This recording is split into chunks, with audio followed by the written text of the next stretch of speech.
ready to chat about the pickups, the recent purchases. How's everybody doing today?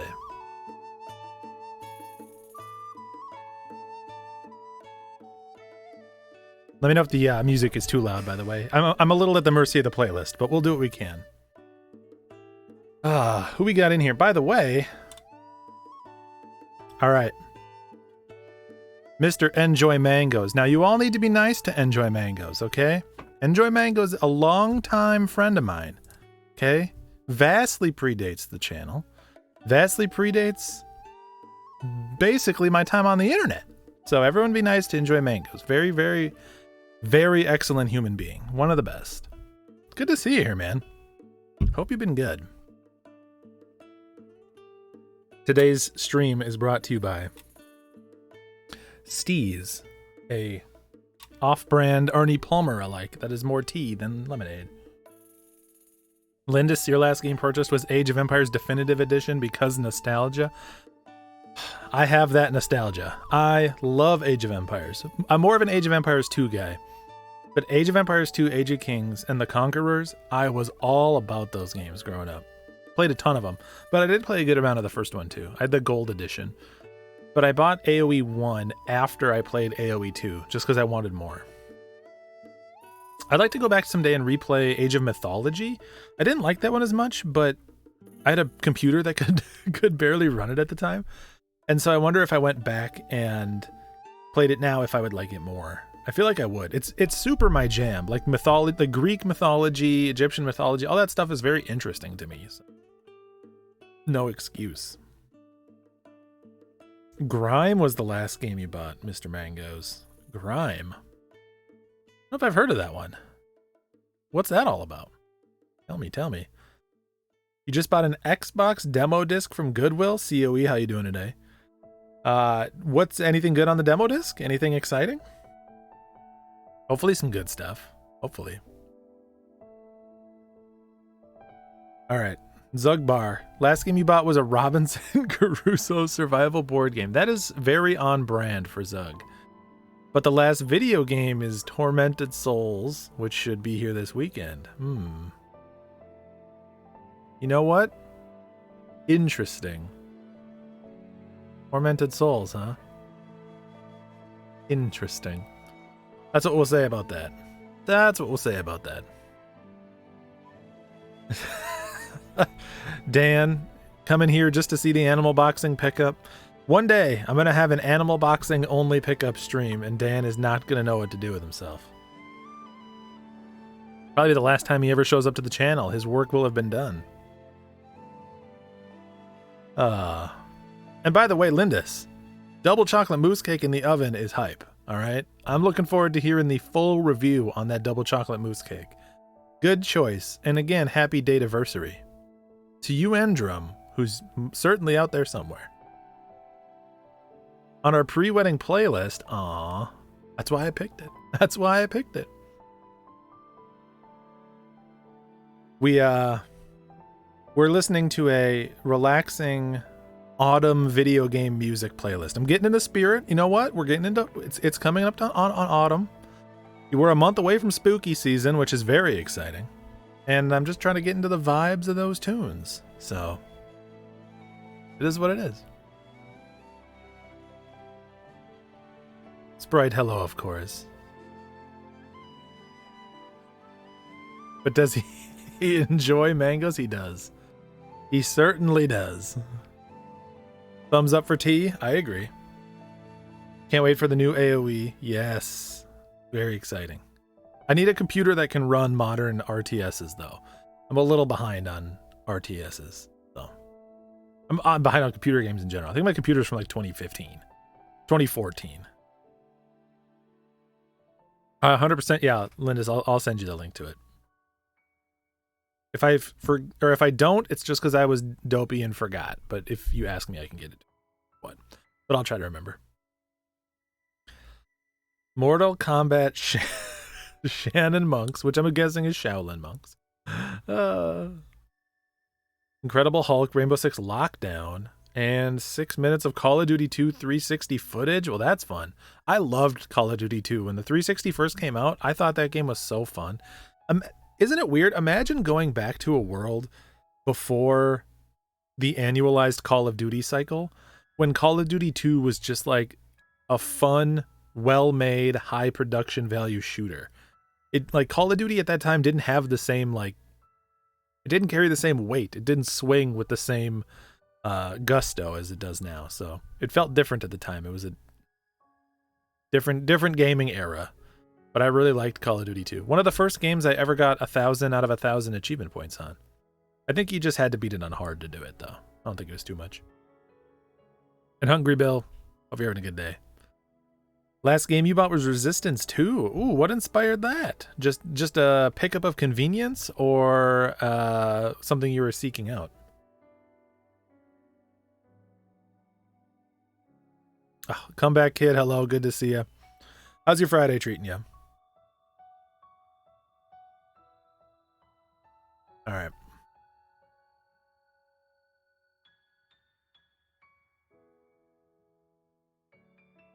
Mr. Enjoy Mangoes remembers playing COD.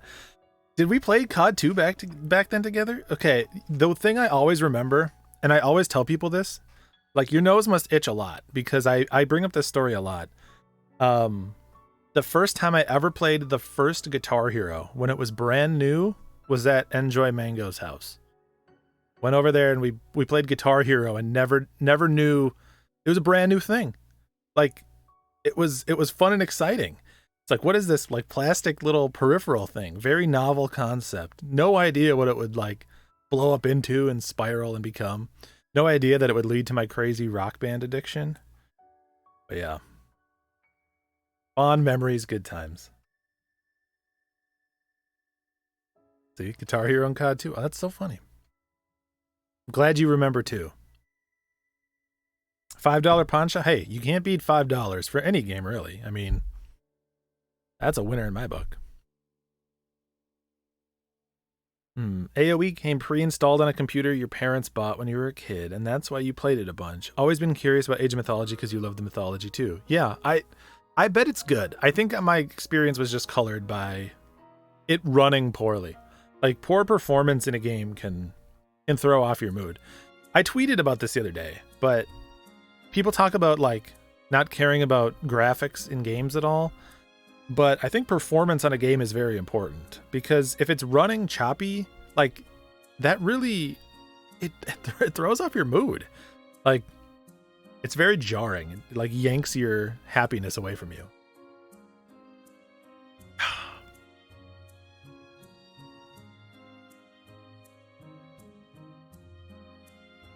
Freezing in a car playing DS Mario Kart waiting for some console release. I think it was the 360. It was either the 360 or the Wii. I want to say, no, you know what? It probably was the Wii. I bet it was the Wii. I remember sitting in your car, like, just desperately waiting for that freezing cold to pass so we could buy it. I'm pretty sure it was the Wii.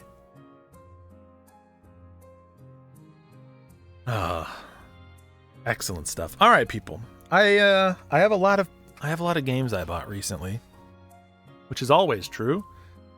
As we do, we'll start with the modern stuff and then we'll work our way back to the more retro stuff. I think that the retro stuff is the more exciting stuff here. It's all exciting. Forget that, it's all good. But the retro stuff is maybe a little harder to guess. So we'll start with Switch and PS5.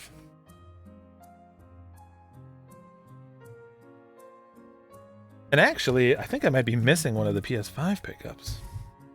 I don't remember the last time we did a pickups discussion. It was a while ago. And this is everything that's built up over the last however long, right?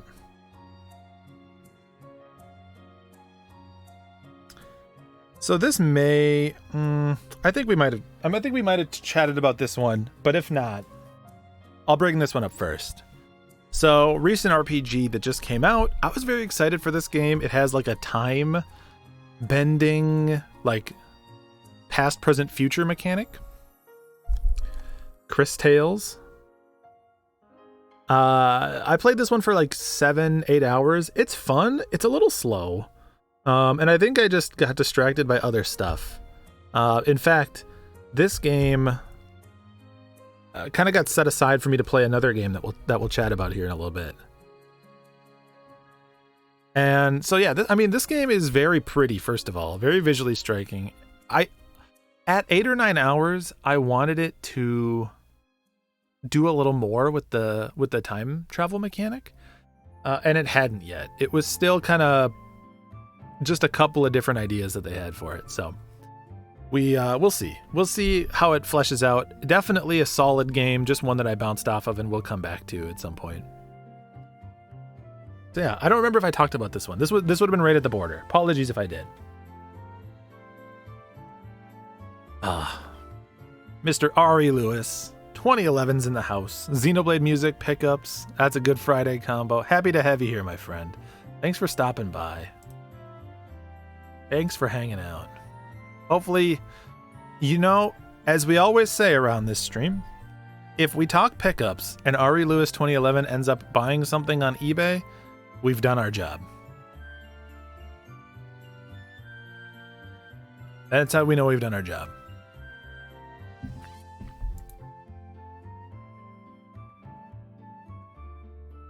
All right.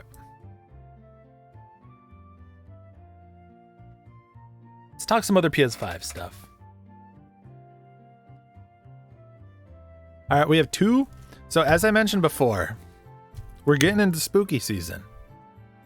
We have two horror games that I've purchased, both in preparation for scary October. Two horror games that both are on PS5. Can anybody guess one of them?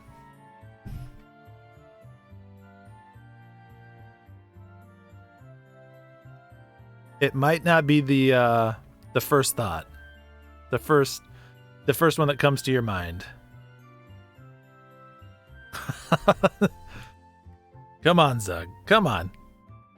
You got this. Creepleet guesses Resident Evil. Actually, no, I don't have Resident Evil.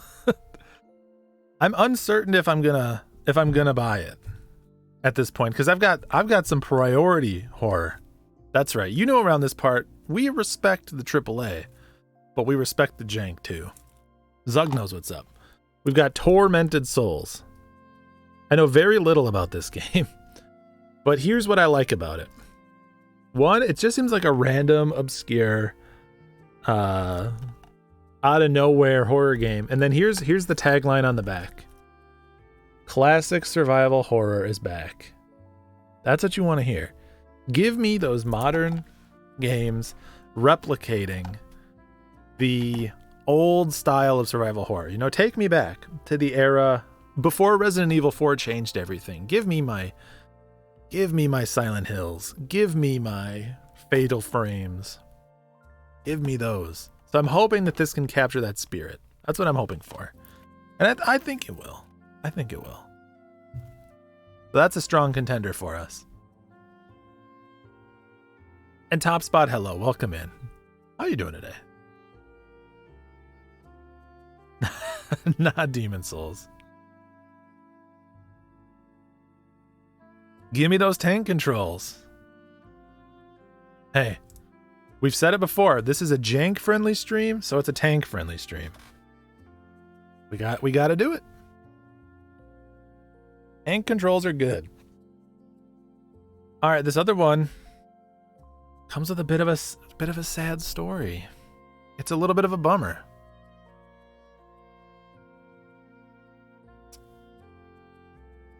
You're looking forward to experiencing it about the same time as me? Heck yeah. I'll probably wait for the beginning of October to play it. And I may or may not stream it, but we'll be playing it in the same hemisphere, so we'll be able to chat about it. Yes, this Zugbar out of nowhere started recommending Tormented Souls to me. He's like, get in there. Get in on that Tormented Souls action. That's a good pick. Good pick. That'll be fun. Not one I've heard anybody talk about. I think it's out on PC, I think. So there's probably some reviews and impressions out there. I don't want to know them. I want to go in completely ignorant. to what that game has going on. Completely ignorant.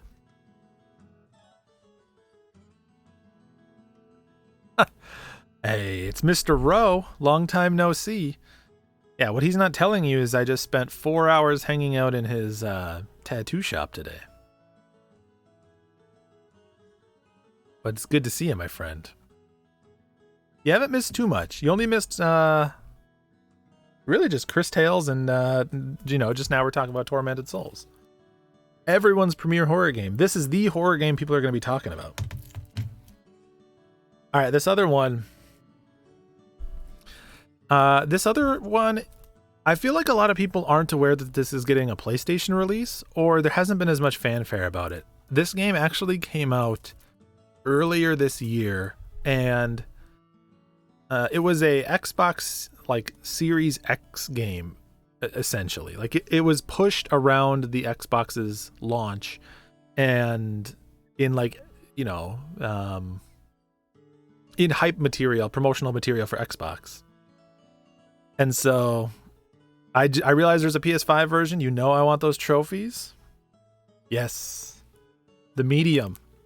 This has been getting very polarizing reviews, I guess, but I think I'm going to like it. It seems like my kind of thing. For anyone who's never seen this game before, the hook is that you play like in two worlds simultaneously. You play in like the normal world and then like the spirit world, which I don't know. It's like a hell, Silent Hilly type world. It seems like extremely my type of game. And yeah, I was so pumped because I thought it was going to be Xbox exclusive, and I don't have a Series X yet. I'll get one at some point, but right now I'm in on that PS5 action. Little jaunty boy in here. You think I'll enjoy? That's what I like to hear. That I'll enjoy it. Heck yeah. We have a little bit of a sad story though. We have a little bit of an Amazon kerfluffle. Look at that. Look at that. I don't know if it'll unblur for you. It wants to stay focused on my face, but a nice chunky hole right there. That's not what you want. So again, thankfully we're not playing horror stuff until October, so I have time to send this one back and get a new copy from them. But yeah, you don't like to see the crunch. I usually have good experience with Amazon. Like their games normally come fine for me.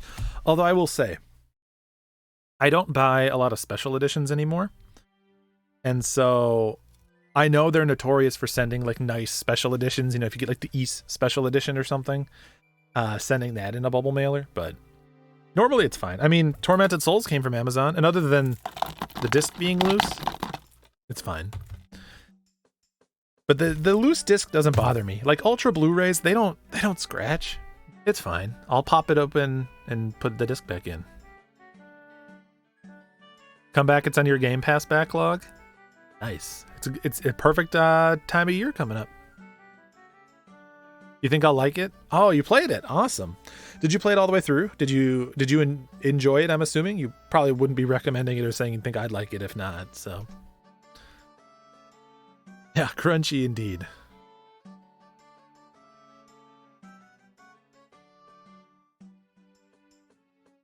Boom, ba-dum, ba-dum, boom. You had to deal with it a lot recently with games, probably with other stuff, right? I hope your copy of Tormented Souls comes in fine, Zug. Yeah, should I... Rusty, you think I should send this one off to Wada? What do you think? If I sent this in to get graded, what do you think it would get? Would it get a 1? Wah, wah, wah. Wah, wah, wah. Ah, well. All right, what do you people want to see next? You want to see Switch or you want to see PS4?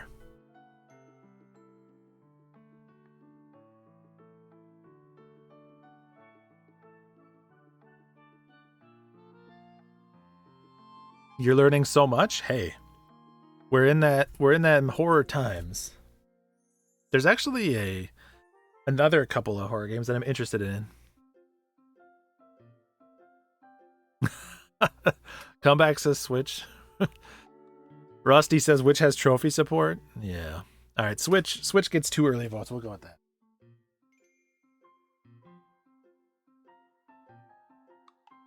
All right, we've got 2 Switch games. That's it, actually. Have I really only bought 2 Switch games?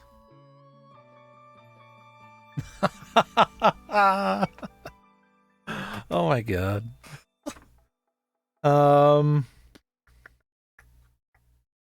Yeah, I guess I only have 2. I've been doing less Switch lately. I've been really up on that PS4 game. Been more buying PS4, but we got 2 Switch games. First one, I haven't played this one yet because so I'm forgetting which company this is. This game is put out by one of the like limited pressing companies. You know, like in the vein of a limited run, but it's not them. I want to say it was I don't think it was Strictly Limited. I think it might have been Strictly Limited or special or Super Rare Games, I forget. One of those two. But this is a reboot of a shooter. A like popular shooter in the era of shooter meaning like shoot 'em up.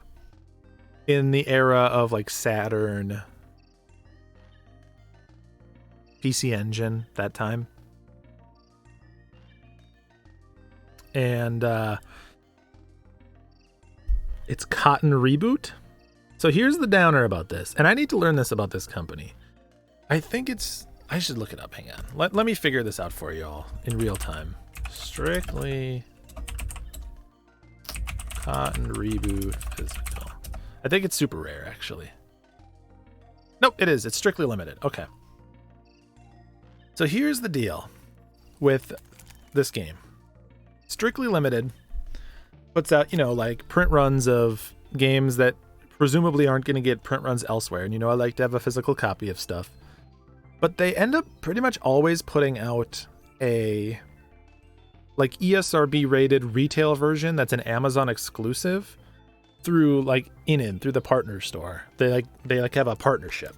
So a lot of times I ordered this probably a year ago, maybe a little less. Like this has been coming for a long time. And it just finally got to me. But there's also, you can just get a retail version. So I'd rather have the ESRB rated retail version. I'll probably sell this one off and buy that other one. And now, at the time I bought this, I was more buying Switch stuff, but now I'm more looking for PS4. You know, we go in for them trophies from time to time, so I'll probably trade this one or sell it off at some point. But I'm excited to play this. I love shoot 'em ups, and Cotton has always been fun. I have Cotton on Saturn too.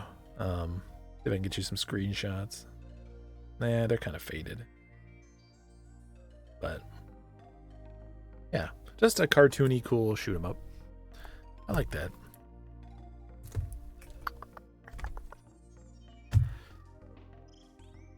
Gosh. Feeling guilty that we're not going to have any Ace Attorney Chronicles to share with you, Zug.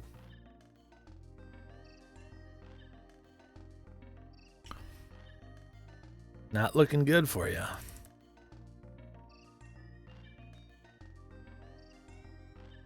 All right. We got one more. So for anyone who didn't know, I'm assuming all of you do. I just recently went to Seattle on a trip. And so my intention when I was going to Seattle is that I was going to bring my Switch and I was going to play some stuff that is like story intensive. I wanted to play, honestly, I was going to play AI, the Somnium Files, but I didn't. So sorry to all the AI Somnium fans. But that was my intention. But I realized as I was flying out there that I didn't want to play something super story intensive because I had a backlog of podcasts I needed to listen to. So I wanted to play something that was less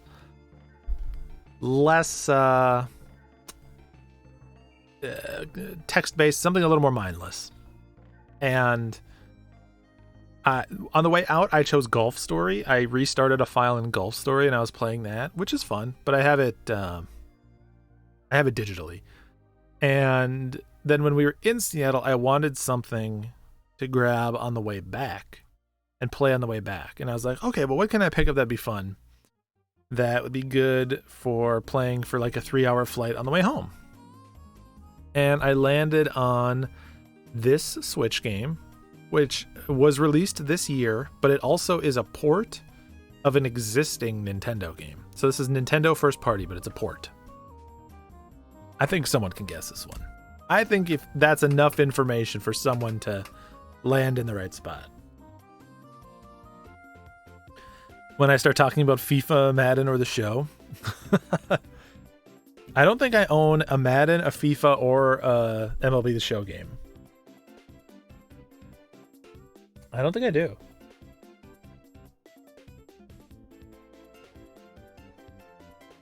I might have something else. Not Blitz. I'll give you a hint. It was a port of a Wii U game with a little extra sauce sprinkled on top. I guess you don't sprinkle sauce, but you know what I mean. You know what I mean.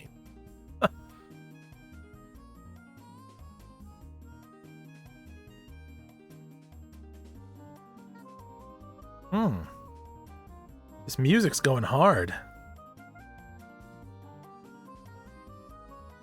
Doesn't really narrow it down. Xenoblade, good guess. Skyward Sword. Wow, not Skyward Sword. Good guess, though. That's a more topical one. But nope. New Super Mario Bros. U Deluxe. 358 over 2 days. Close. No. Not Tokyo Mirage Sessions. So they ported this game and they added like a bonus content, like DLC expansion, something like whatever you want to call it, if that helps. Monkey Ball? No, I do love Monkey Ball though. I have Banana Blitz on PS4 and I'll probably buy the new one when it comes out. Even though I have those games on GameCube, I wouldn't mind replaying Monkey Ball.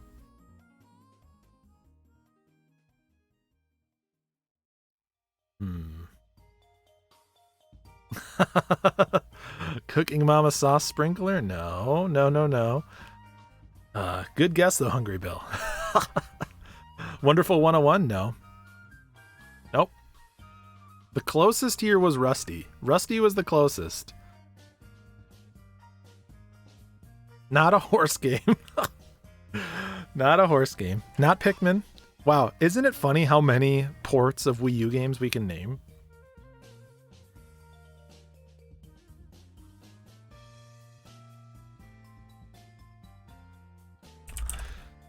I'm really surprised that no one has gotten it.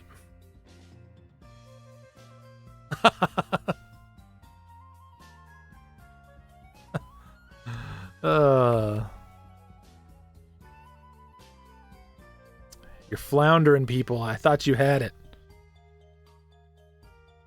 Lindis with the save. And we'll give it to Rusty because he was right hot on the heels. So yes, Mario 3D World Bowser's Fury. There you go. I paid 54 for it. I actually paid only 50 because I'm a Power Up Pro member, and I get a $5 coupon every month. And I used that $5 coupon. But yeah, I picked this up to play Bowser's Fury on the way home. Because I wanted to check it out this year specifically because it's a platformer. And I'm curious what you all would say. Not that I will take your opinion as gospel, but when it comes time for Game of the Year discussions, do you consider Bowser's Fury to be a candidate for one of your favorite games of the year?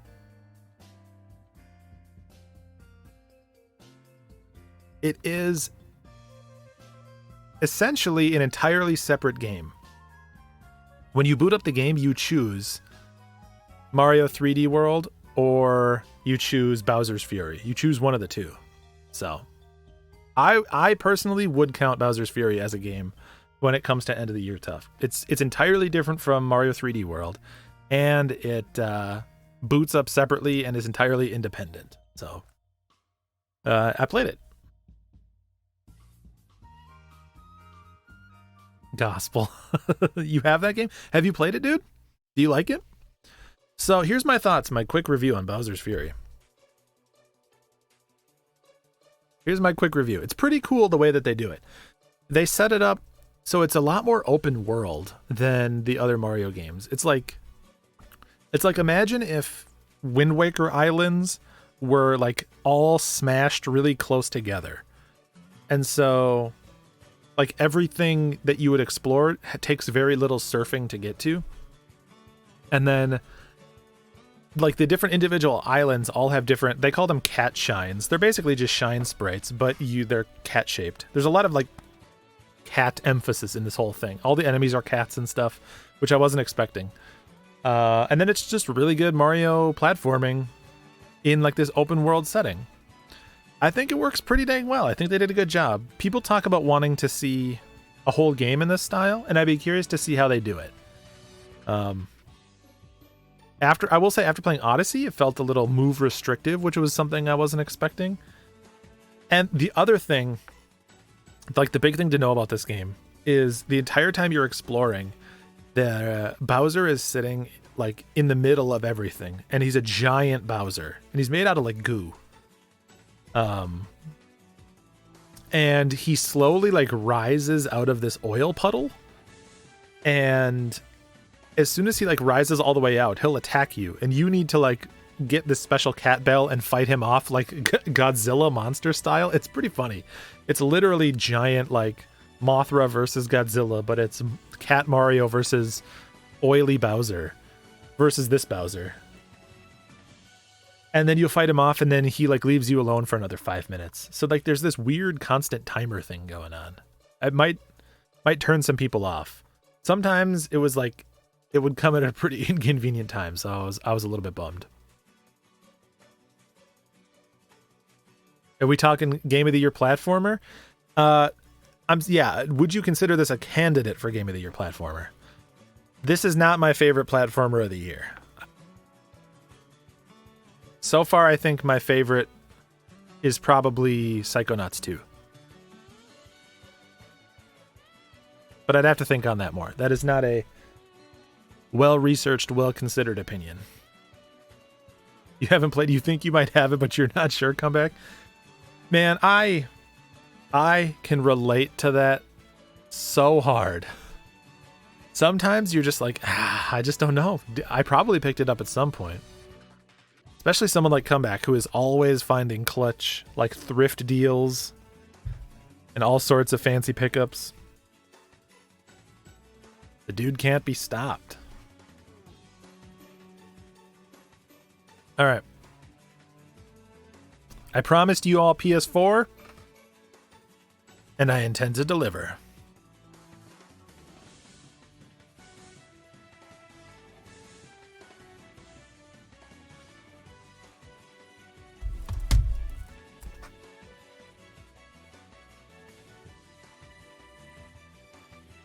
You got to finish Psychonauts 2.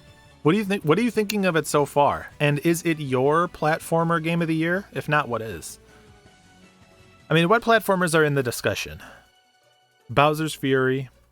We've got Ratchet and Clank.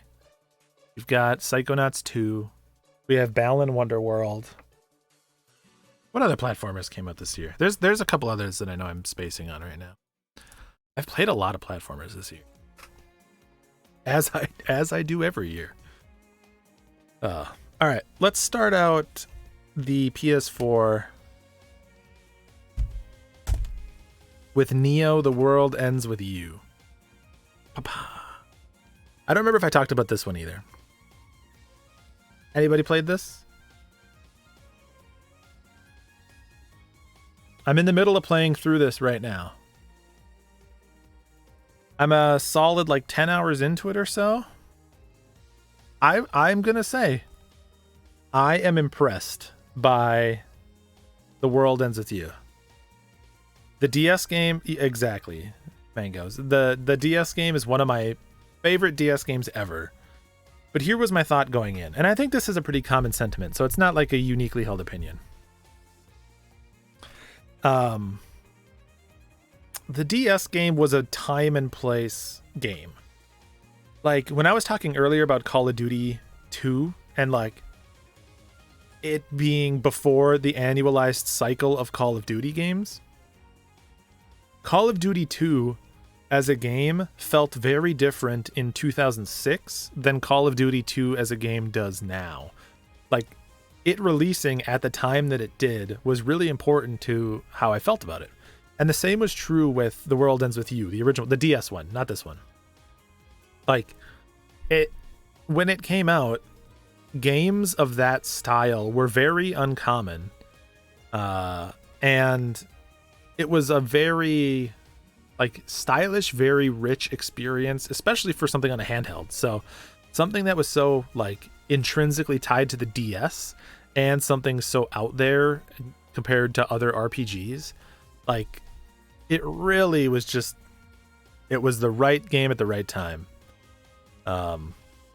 Nothing could really compare to it. So to make a sequel to it is hard, because how do you capture that feeling again? You can't. That's something extrinsic to the game almost.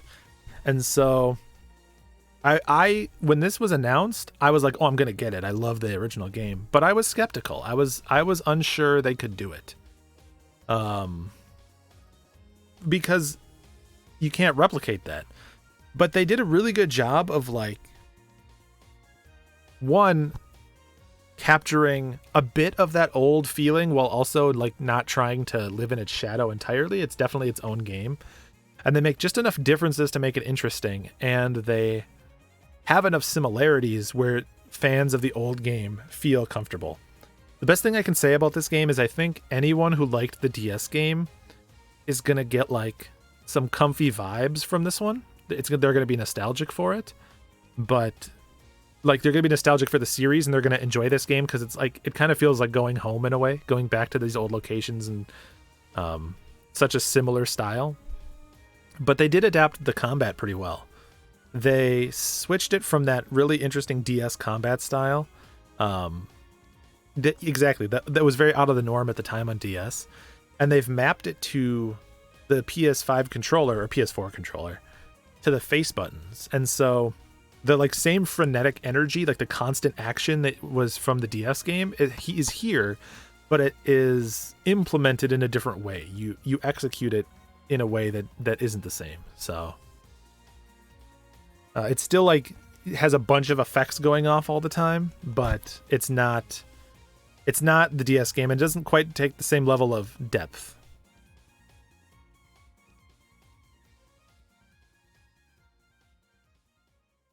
Bought it. Oh, you did buy it, but you haven't played it. I think you'll like it, dude. I think you'll like it. Comeback, Twiwi's your favorite DS game of all time? I don't know what mine would be. Twiwi would be in the top. In the top. If we're excluding ports, not counting any of the Dragon Quests or Chrono Trigger or anything like that, Twiwi would be way up there. Mario Kart DS would be way up there. Ghost Trick would be way up there. 999 would be way up there. We should do a stream of that sometime to determine my top 10 DS games. We got to get back to the annualized lists too. We got to do one of those soon. So yeah, if you liked the DS one, check out the PS4 one or the Switch one. It's on Switch too. You'll like it. I don't think that if you've never played the DS one that this is going to do much for you. If you'd never played the series at all, I would encourage you to play the first one. And I would say play it on the DS, but I think it's kind of spendy now. I haven't played the Switch port, so I can't speak to how well it translates.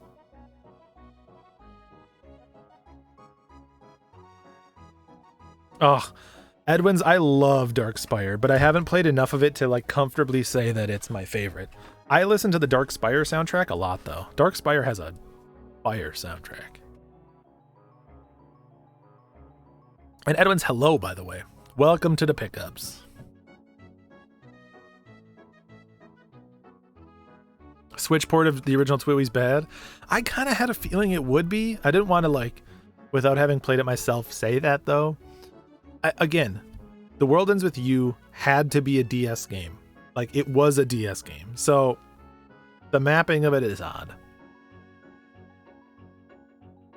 All right, we've got two random pickups here. So this one, I don't know what was going on. I got this one at a price error at a Best Buy. So I was at Best Buy. When was this? It was actually right around the time that I bought Neo Twiwi, which would have been what, end of July, beginning of August, somewhere in there. I was looking for that, and I saw this game, which is a pretty new game, but they had a sticker posted for like $14.99 or something, like $12.99, something like that. And this is a Best Buy, and they, at least my Best Buys, they use the electronic tags. So it's not like they just like printed the wrong tag. I don't know why it was like this. Maybe this was just a sale that was going on at this game, but it really felt like a price error to me because it was so cheap and so recent. But because it was so cheap, and because this series tends to go up so much in price, I didn't want to have to pay a ton later. And I haven't beaten this game. I have gotten far into it though. So this one it's on PS4 and Switch. This is a PS4 remaster of a PS2 RPG in a well-known series. I'll see if that's enough for anyone to get it. The mobile version is hot trash. That's a bummer, but I'd expect it. The mobile version of any Square Enix game is not inspiring, I will say.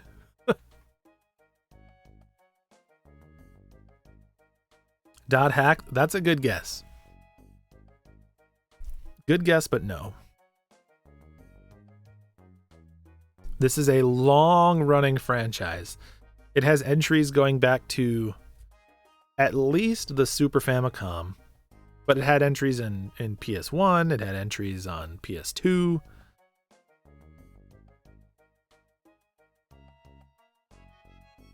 Not Star Ocean, good guess though. Not Tales. It's got a bit more of a dark vibe to it than those. There's also a new game in this series about to come out very soon.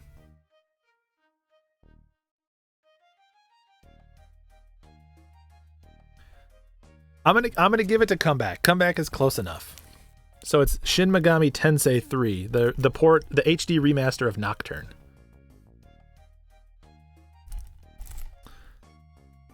So yeah, again, I don't know why this was marked $15. Doesn't that just seem suspiciously low for this game?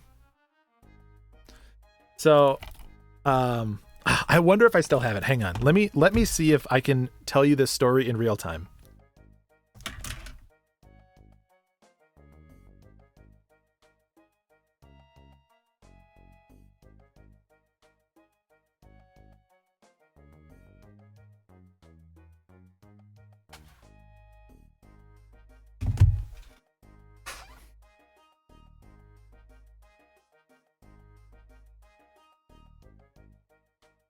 So here's my original PS2 copy. I bought this back in the day, from a GameStop, and I got like 8 or 9 hours into this game, maybe a little less, maybe more like 6, and I stopped playing it. But for some reason, I had the foresight, like when I set it down. I don't know if another game was coming out or what, but I knew that I wouldn't be coming back to this game for a while. Like I knew I was getting distracted by something else. And I literally had the foresight to write myself a note. See this note? I wrote myself a note of where I was in the game and what I needed to do. And this note has been sitting in this copy for literally, 17 years. Here's what it says. This was instructions to myself on what I needed to do when I picked the game back up. It says, using the terminal, go to the Great Underpass of Ginza for a fight. After that, go to Asakusa and exit out the far end. Search the world map and find a place with a long name starting with M to enter. Love, you. I wrote this note to myself 17 years ago to remind me of where to go when I booted the game back up. This no longer means anything to me. I don't know what I helped future me out, but I don't know what this is anymore. I don't know. I literally forgot what I thought I would. So this note forever sits comfortably in my copy. Sitting right in there. Happily in the copy.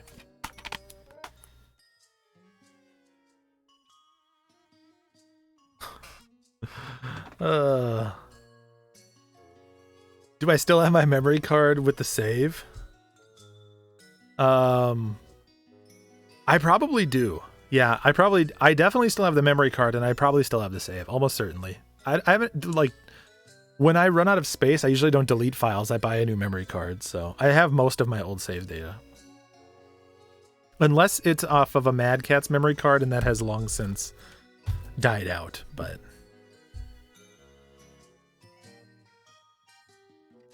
Atlas stuff post PS2 is heavily overprinted with some exceptions. They're mainstream now. I think so too, Comeback. I do think that Atlas stuff gets printed a lot, but look at like some of the Shin Megami Tensei games that have come out since. Like Shin Megami Tensei 4 is very expensive. So again, if I was to play this game at this point, even with the charming note, I still would play. I would restart a file and I would want to play it on this version, the updated version.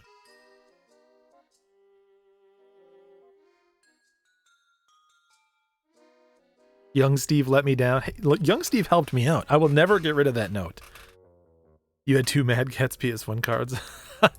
Mad Catz is like every single time you boot it up, you have a, I don't know, 20% chance that all your save data is just gone.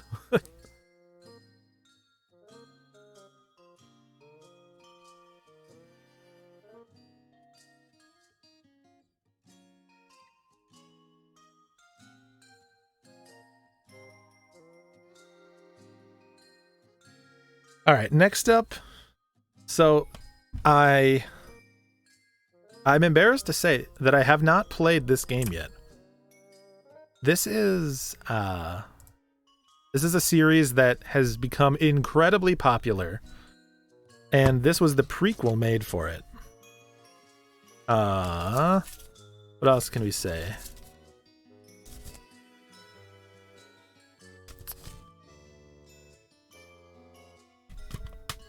Dang.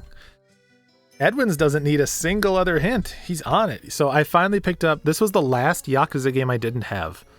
I have Kiwami 1 and 2. I have the collection, the remastered collection, and I have 6. So this was the only one I didn't have. This is the one everybody's played and loved. I've played Kiwami 1 and 2 all the way through, and I've played Like a Dragon. I haven't beaten Like a Dragon, though. But I finally got this one. I got worried because... So this game is what are they calling them now? Greatest hit, favorite title, whatever the modern greatest hits for PS4 is. It got reprinted under that budget line. And you know that I'm annoyingly particular, and I wanted to get the original Blue Label copy, so I finally snagged one. I think I got this at a GameStop for like $22 or something. It would have been purchased with trade credit, so it was essentially free. Heck yeah. You have digital Devil Saga 1 and 2 deluxe editions and an extra one that's sealed? Dang. You're doing all right for yourself. The music. The tunes. All right, next up. Ooh. So this is... We're still in PS4 world, by the way. This is a indie game, and I would say it's kind of one of the premier, like, well-known indie games of the last year or two. I think it came out in 2020 initially, but it was digital only for a long time, and it finally got a physical release. It is, I don't know how to give any hints about this one. It's kind of a management sim. Not Hades, but good guess. I guess everything I said would have applied to Hades. This might be a 2019 original release. You'd think that I'd remember this. Not Overcooked, but Overcooked's amazing. It came out... It is a 2020 game. Okay. Not SimCity. It is a... Gosh, it's so hard to give any clues when I haven't played and I don't know. I can't mention the name of the title. I would say you spend a lot of time on a boat in this game. I think this is on a lot of people's 2020 Game of the Year lists. Not ActRaiser.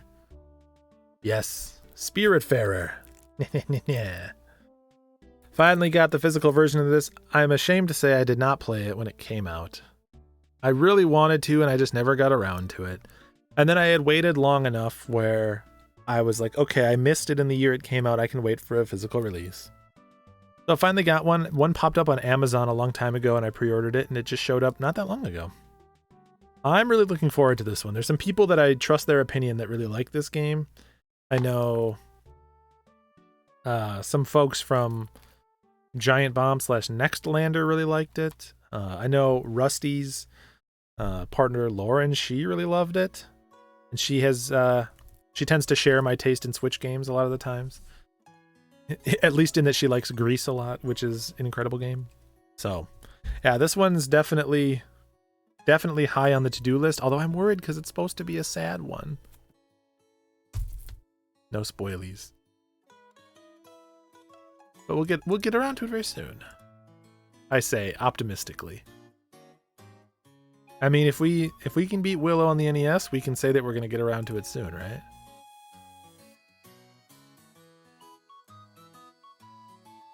See, Rusty has my back.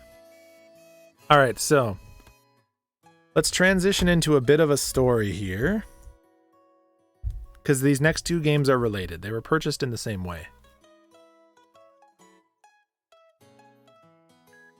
You didn't know it actually got a physical release? So on the back, it says I Am 8-Bit, but I ordered it through Amazon, so it's not an I Am 8-Bit like website exclusive. Beautiful art, though. So I do a lot of garage sailing, as you know, and actually we have a stack of garage sale goodies that we'll go through in a minute here. And what I always end up doing, stuff that like I'm not gonna keep or isn't really like worth taking the time to trade off or to sell off. I just keep a big pile in my closet of stuff that I'll eventually trade in. And there's a game store near me that gives really good trade credit. So I brought them a stack of probably 30 games or so, and not high dollar stuff. Like there's some Just Dance games in there. There's like some shovelware, like iCarly stuff. There was a couple NES games like Excite Bike, and I think like what else did I have in there?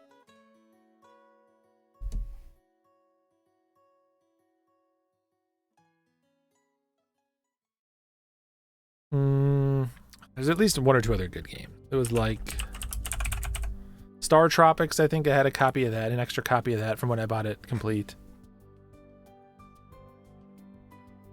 So I brought all this stuff into this game store, and I got like $170 trade-in credit, which was just like, whew, way more than I was expecting to get. So I was quite pleased. So I bought, let's see, I got like 5 games total.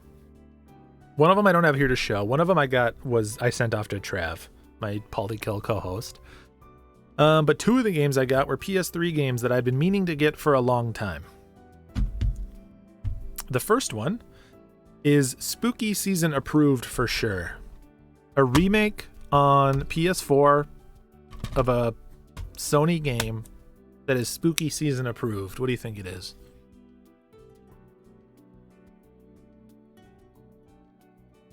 Not Silent Hill. Was there a Silent Hill remake? Not Fatal Frame. Now, not Resident Evil Origins. I will say it is spooky adjacent, okay?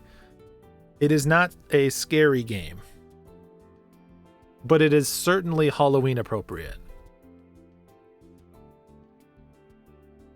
Not Dragon's Crown. Good guess, though. Fun game.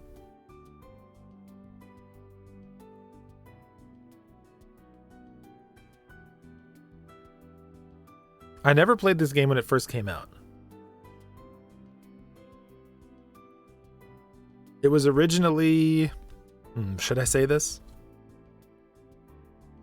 Yeah, it was originally a PlayStation 1 game.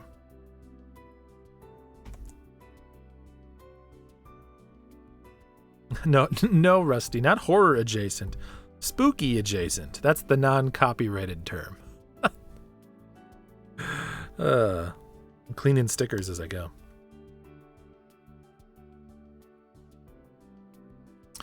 Mangoes knows what's up. Yes, I finally got the remake of Medieval. So this is a strong contender for us to play in October. Got eye-popping native 4K visuals. I mean, what more could you ask for? So I've never played these back in the day. I played the first one on a demo disc, but never actually got around to playing the real game. And you can see I got it in trade credit for an amount that won't focus, but I promise you is $12.95. See, you can see it is supposed to be $12.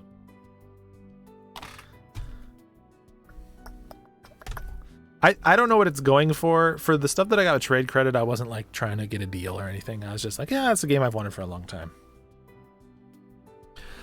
This other game, I don't know that anyone's really going to guess this one, unless it's more popular than I realize. Another game that I got with trade credit. This game is kind of a sci-fi. I think it's billed as a Souls-like. There's two of these games. A sequel came out to this, and both are on the PS4. I've heard decent things about this game. I've heard some polarizing things, though.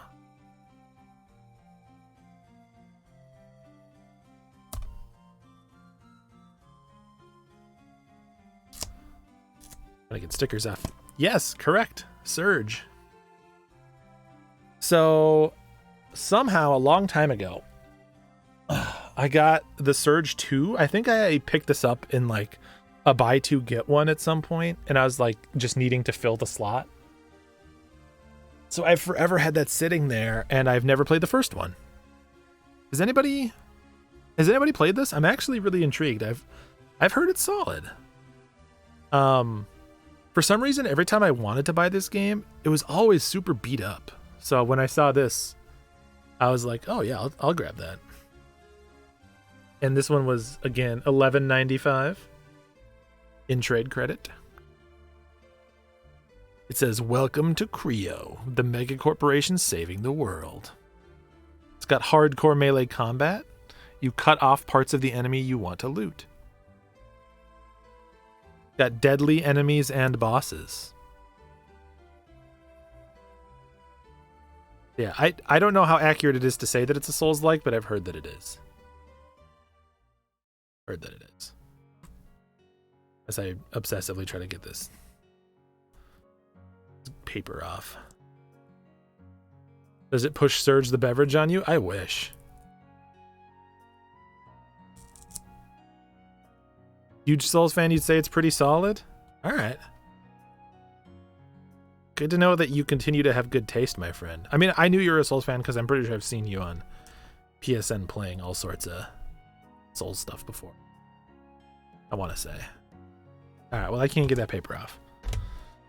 And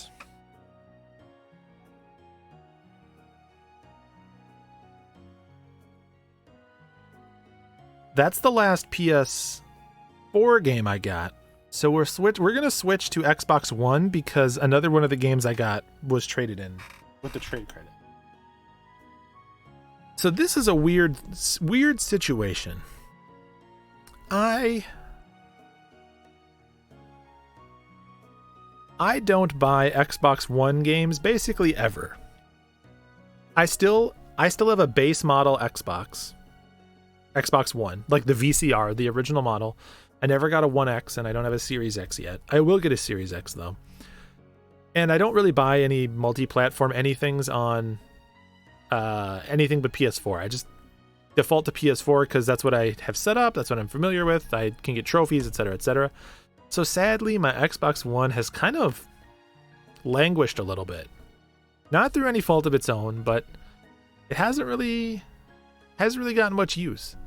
And to that end, I haven't bought an Xbox One game in, gosh, I don't know how long.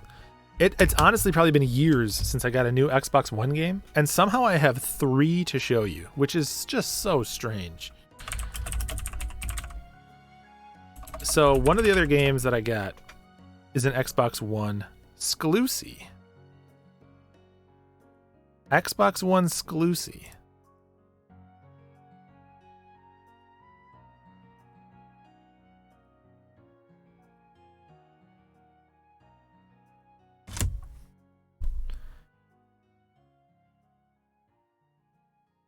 I feel like that's enough. You know me, you know what it is. All Souls game until Elden Ring for you right now. Oh, Elden Ring cannot come soon enough, please. I will say it is. I mean, this will give it away, but it's developed by Rare, a company I very much love. I already have Sunset Overdrive.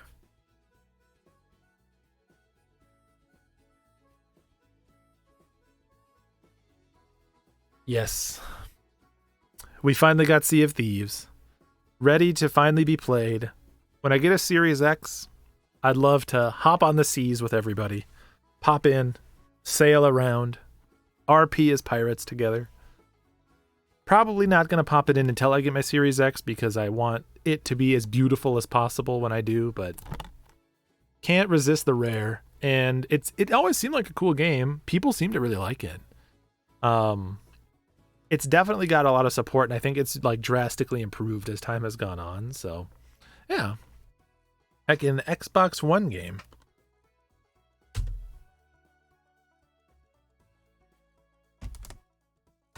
Joy to play with friends, especially on PC and Series X and Series S.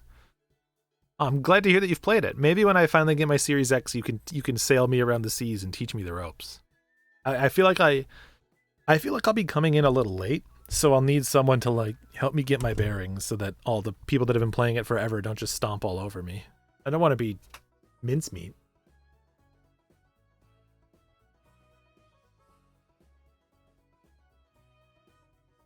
I don't want to be mincemeat. I don't know why this song is so quiet. See if we can get to the next one.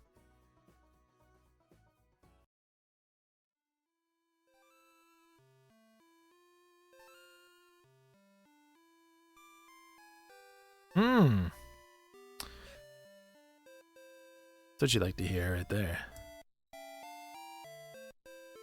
Them are the good tunes. You're like 3 months in, you know that feeling? Yes, exactly. Good to know. This one was 100% a random buy. I just happened to see this at a Goodwill. And I decided to pick it up. So I played the first one. The first game in this series was a huge Xbox 360 game. It was such a big deal when it came out. Very, very interesting take on, I guess, this style of game. It felt very fresh at the time. But it was a 360 game, and then there was a sequel to it, and then the third game came out on Xbox One. And I think there's a fourth one now, but I've only ever played the first. Is the fourth one out yet? Oh yeah, the fourth one came out a long time ago. I'm way behind the times. This is a zombie game, I'll tell you that. Zombarinos.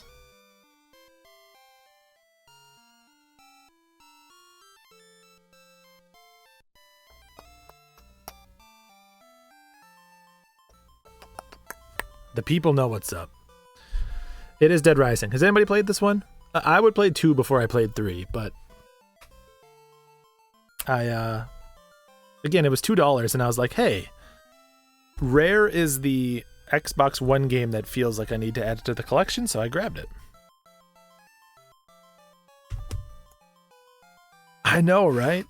They made 4 Dead Rising games. They've made more than that, actually, I think. Because I think there was like some spin-offs or something, right? Weird series to see keep going. And then I'm not going to belabor this last one too much, but I also just got this at a Savers for a couple bucks. And I didn't have it. So I snagged it. I finally have an Xbox One copy of the Master Chief Collection. I still want to get, I still don't have Halo 5. So, you know, this is like a staple. Everyone has to have it in their Xbox One library. So we grabbed Master Chief Collection. The old Master Chef. All right. We're going to go. Let's do the garage sale pickup, and then we'll get to the retro systems. We have retro coming up. Ugh.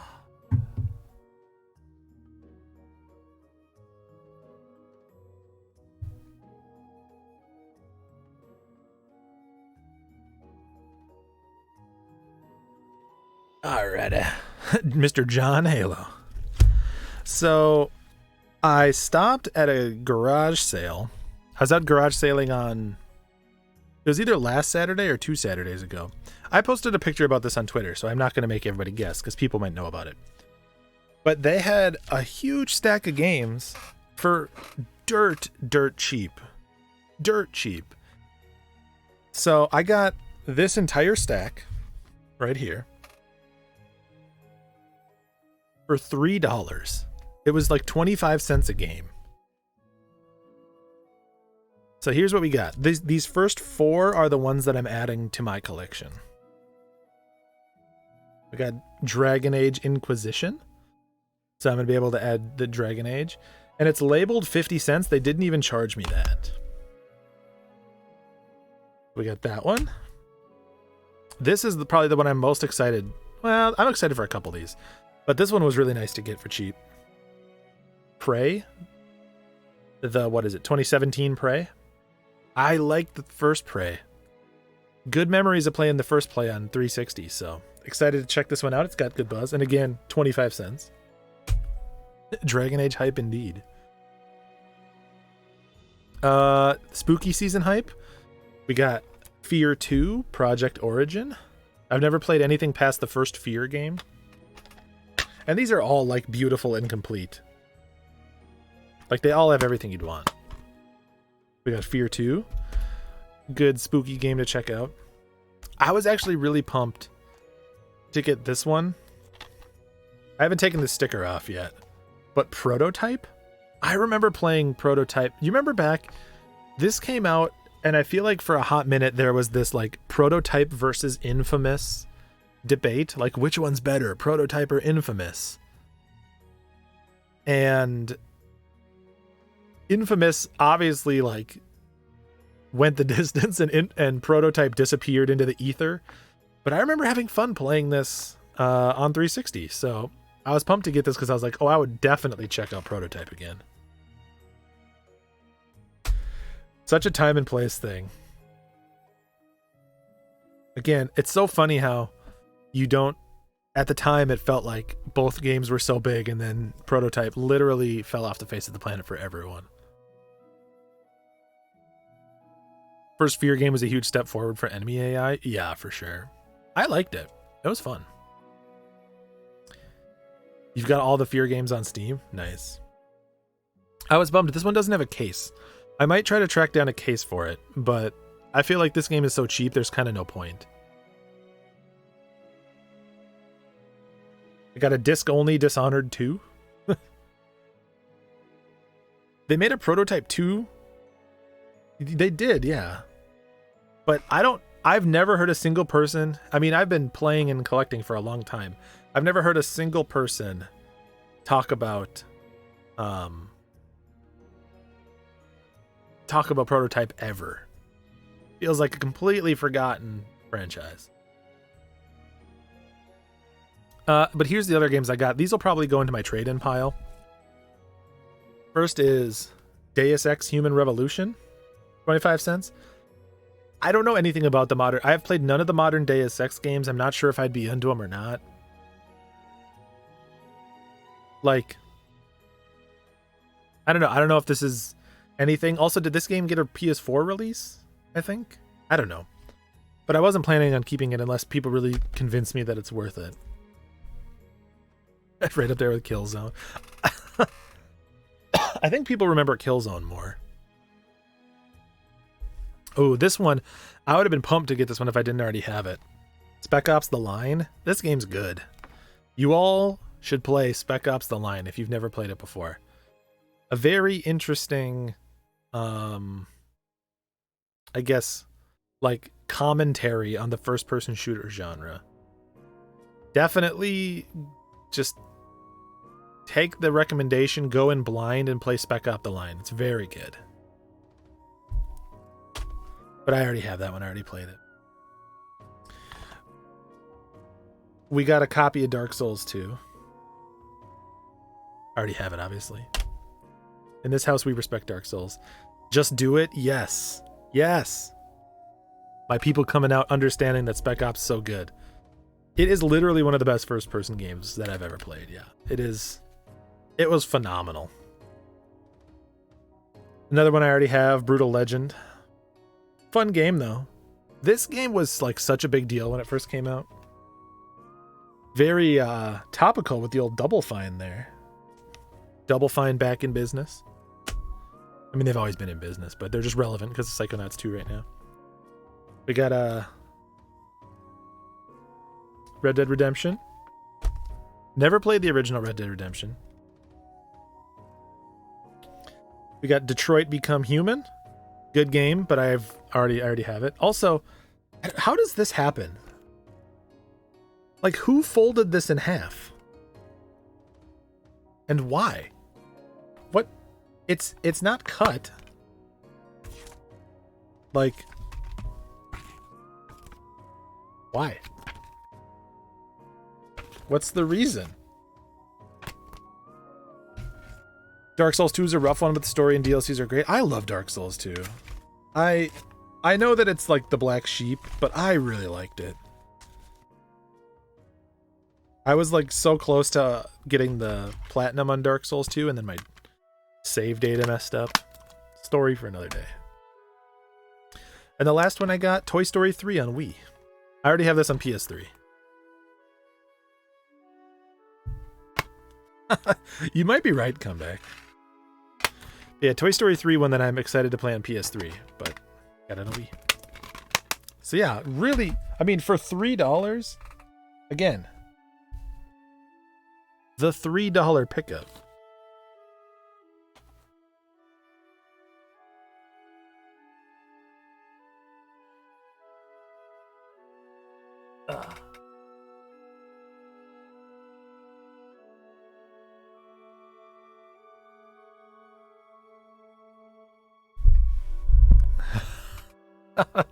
Rare is the opportunity where I can have a comeback quality or better garage sale find.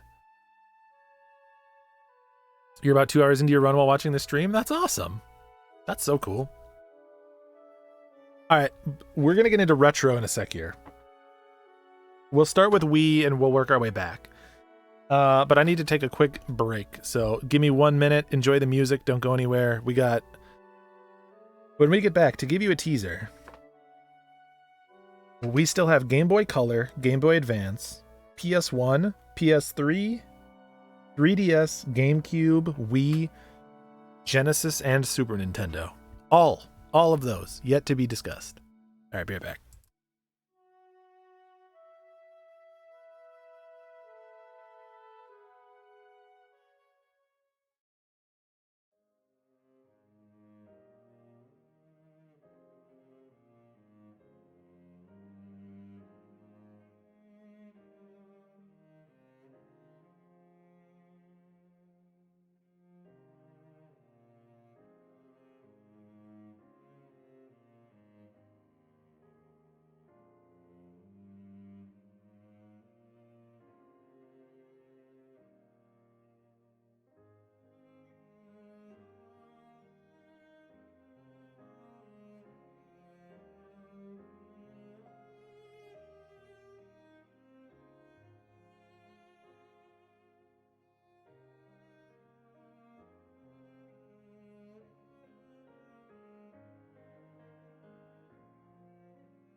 right, we back.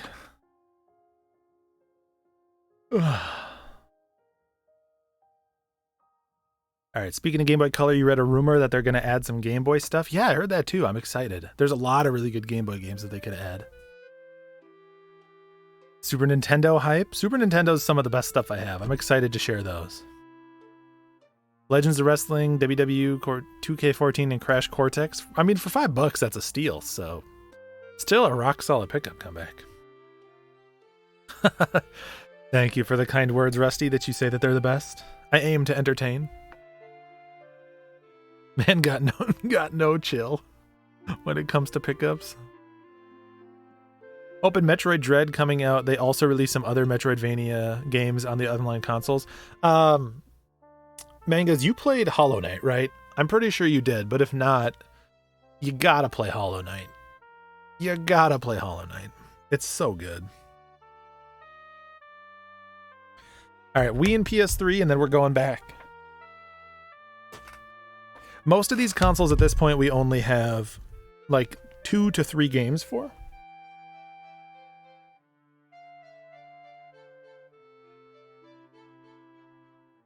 All right. First up, I recently met up with a friend of the stream. You might know him as Musty Hobbit. You might know him as Xboxer Briefs on YouTube. He's a big Xbox collector. And he was up in Minnesota, and he hit me up and he's like, hey, you mentioned on a previous stream wanting this game, and I have it. And I had some extra Xbox stuff, and he's going for a full original Xbox collection. So we set up a trade. Not a crazy expensive game. For this little hidden gem platformer. And so I met up with him a couple weeks ago, month ago, and we made the trade, and he gave me this one. It is a PS3 360 era platformer. Kind of a little bit of jank platformer. And it is up regarding ninjas. Rusty, you definitely have this one. I'm pretty sure Pete streamed it, so. Actually, both my PS3 games are platformers.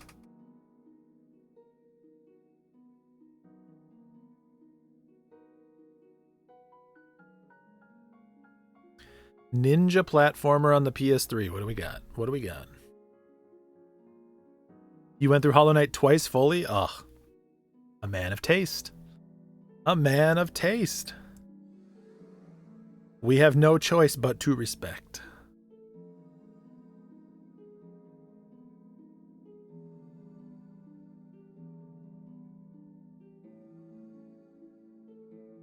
All right, we are dealing with Mini Ninjas. So yeah, he traded me for this nice, beautiful, complete copy of Mini Ninjas. This just seems like a fun platformer. Very, very much just like a chill, kind of, cozy, of the era platformer. I liked iNinja, which was kind of a little before this era, and so hopefully I like Mini Ninjas. I think it'll be good.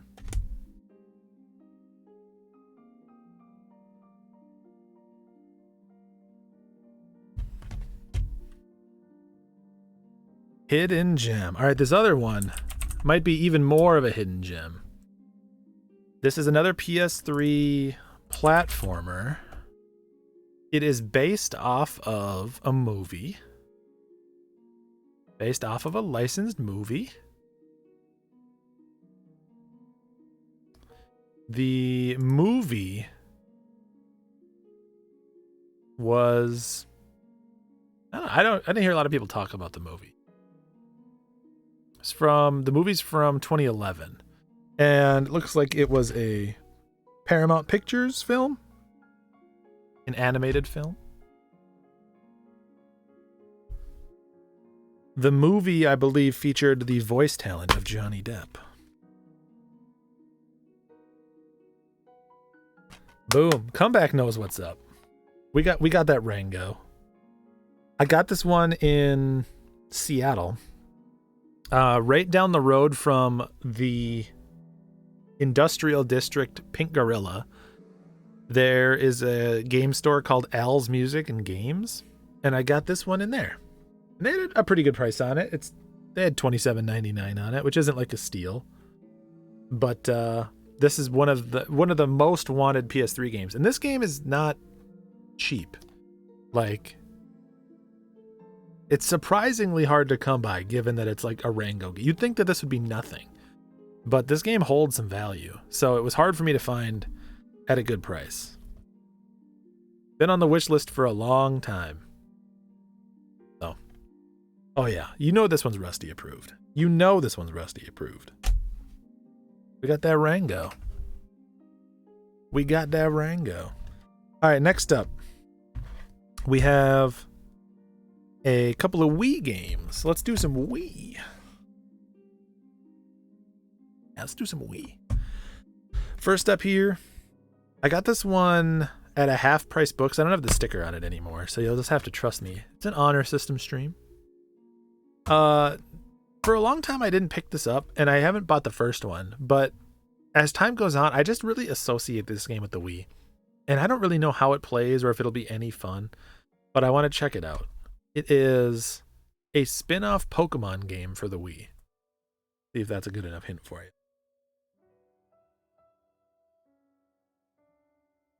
I feel like it's pretty popular on the Wii. Is Spectrobes a spin-off Pokemon game? This is literally in the Pokemon franchise. There we go. It's Pokepark 2, Wonders Beyond. They had this at half price books for $14.99, so I was like, that seems like a good price. I'll buy that. And yeah, we added it to the old collection. But I'll probably want to play the first one first. Has anybody played Pokepark before? Is it fun? Is it good? I don't know. Now, this other one I'm more excited to play on the Wii.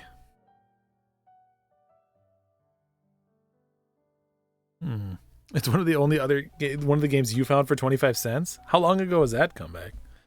I mean, that's a steal for that game. I paid 60 times that.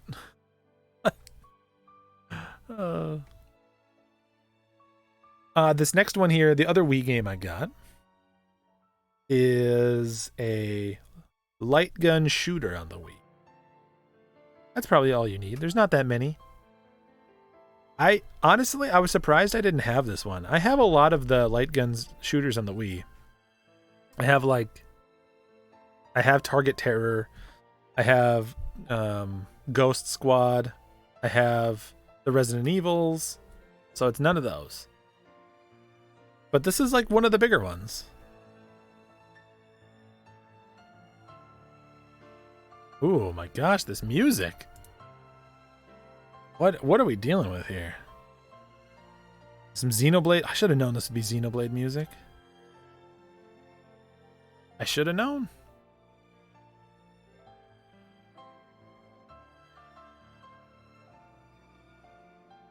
Not LA machine guns, but I do have that. More popular. More popular. Mr. Mangoes dropping them Bezos bucks. Thanks, dude. I hope you enjoy the emotes and the no ads. I appreciate that, my friend. Now you can enjoy the Blink Pit emote and the song hype emote all you want. We got House of the Dead 2 and 3 return. We got it for $7.99. Pretty good price. Game's gone up a little bit. And I had House of the Dead Overkill, but I didn't have 2-3 return. And I love a good light gun shooter. I love it so much. It's always so fun. Comes in strong with the emotes right away. Yeah. It's like 30 right now. You're trying to sell yours? Yeah, I got pretty lucky, and it's in good condition too. It's like a little bit worn on the edges, but it's fine. All right, I can't. I'm sorry to all my Animal Crossing fans out there. I can't do the.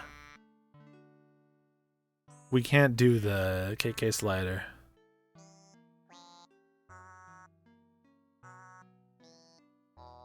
Try this one. Switch to another autumn/fall playlist for you.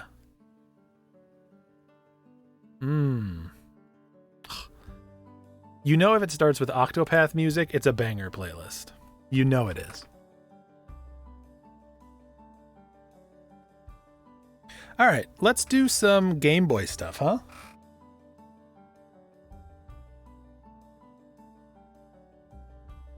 Also, while we're doing Game Boy, I'd be remiss not to mention. So this first game, this was the only other game I purchased on Seattle that I have in Seattle that I haven't already talked about. Yeah, that's correct. But at the same store that I bought this game that we'll talk about in a sec, Sprite picked out these adorable little like art cards from local artists. We got this really cute white and black mage one. It's like a postcard. That's the person's name if you like it. Focus. Small rainy lady. Look how cute that is.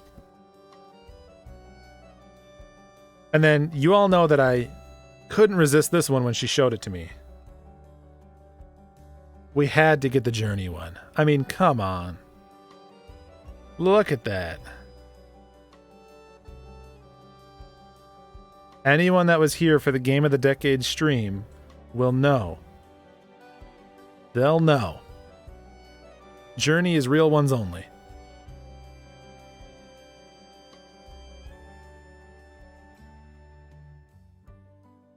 Hey, you're kind of right. It's just so pretty. We'll have to put it back. Oh, you can't see, but right there, right off camera, is my Journey plush. We'll have to put it over there. Well, you can see right there is the Journey statue. Or not the statue, the figure that came out not that long ago. A beauty indeed. But yeah, the one game that we picked up very much blind, very much on impulse at a store local to Bellevue in Seattle where we stayed was The Jungle Book. I know nothing about this game. It was $11. It's a little crushed right here. But, I mean, I can't resist trying out a platformer. I just can't resist. Here's the screenshot so that you can learn all about it. It seems like a bit of a mini game collection going on, plus some platforming, so I'm down to try this. Definitely a streamable game to explore. Have to check that one out at some point.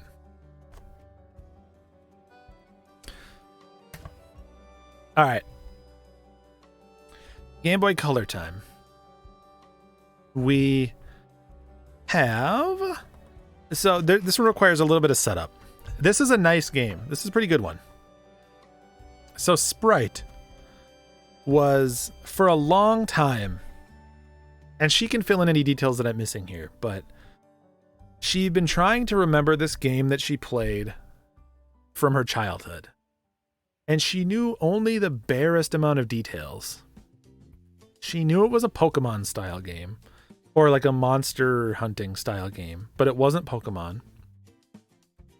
She knew it was that it was playable on original Game Boy. That's important, that it was playable on original Game Boy. And she could only remember little scattered bits and pieces about it.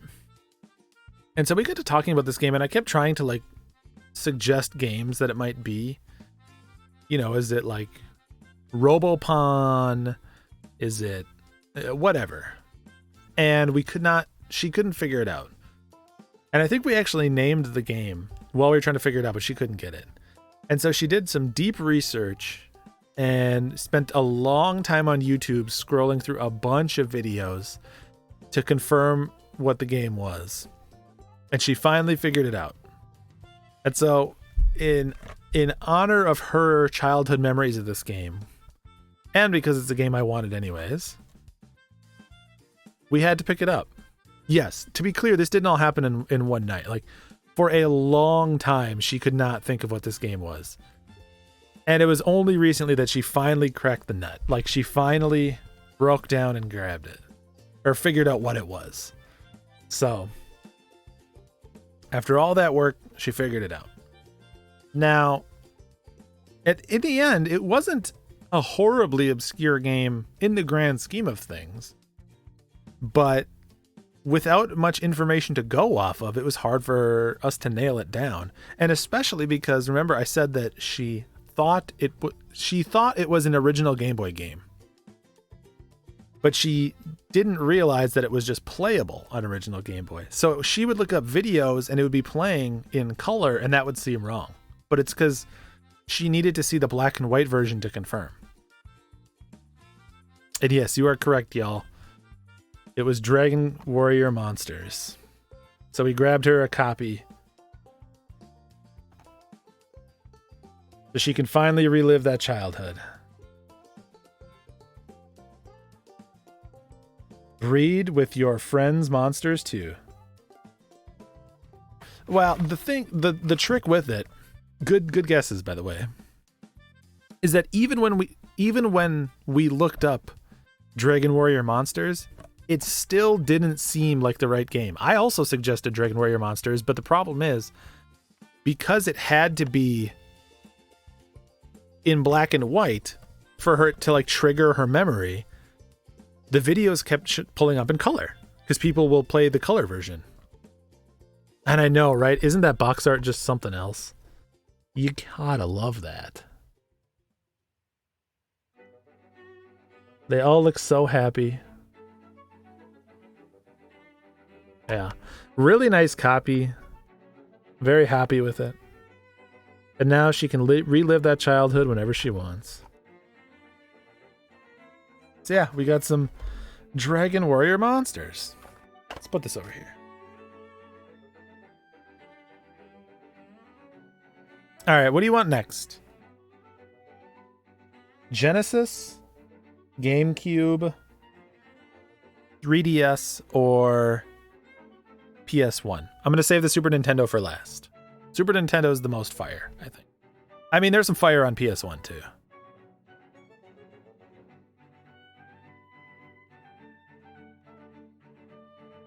Most modern first, keep working back. All right. All right, then our order is going to be 3DS, then GameCube, then PS1, then Genesis, then Super Nintendo.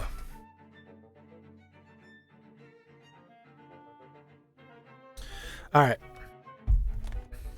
Now, some of you are going to have some strong opinions on the 3DS game I picked up. But I'm going to tell you now, this game has a reputation for being kind of awesome. And I'm really excited to try it out. One of the 3DS games I most wanted that I didn't have. And it's kind of hard to come by just because it, I think, is like a later 3DS. Well, it's not too late of a 3DS game. I don't know why it's hard to come by. I won't speculate. But it's just a little tricky. This is not the type of game that you think someone of my age range would want. Not Rodea. One of the games you backed on Kickstarter has a demo on Steam, Hunt the Night. Interesting. What kind of game is it? No, it's not a horse game. Horse game is for original DS. You know that. Yes, Lindis. Way to go. Style savvy, fashion forward. I've legitimately heard this game's kind of awesome. And I got this when I was out at a pawn shop one day. I think it was like $15, $20. No, I think it was 15.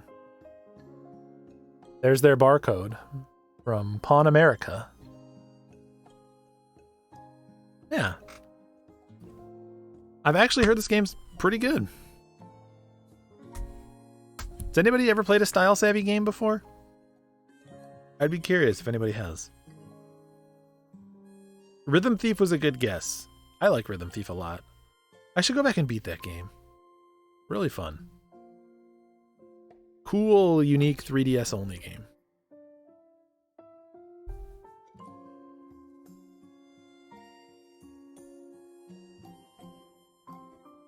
Yeah, see, Style Savvy has like a really positive reputation, and I'm curious to know why.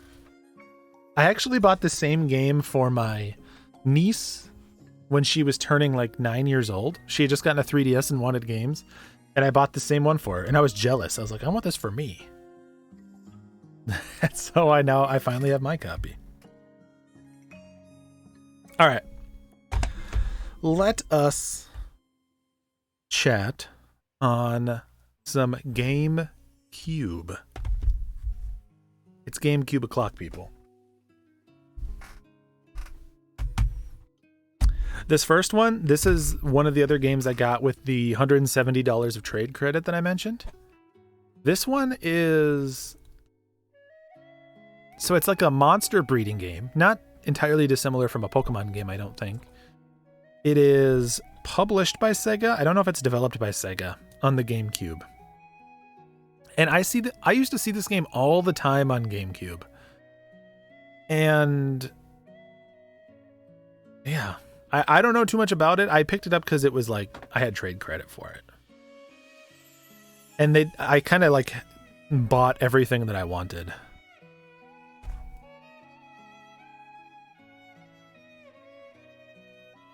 Not Billy Hatcher. It's more of a, like, I think more of like a combat game.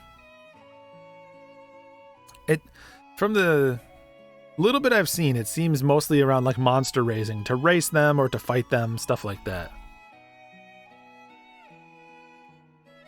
Imagine, build, and collect your own monster creations. Not Cubivore. I really want Cubivore. I don't have Cubivore, sadly. I feel like this one is not a game most people know about, so I won't belabor it too much. But the game is Amazing Island. I'll come back with the clutch guess.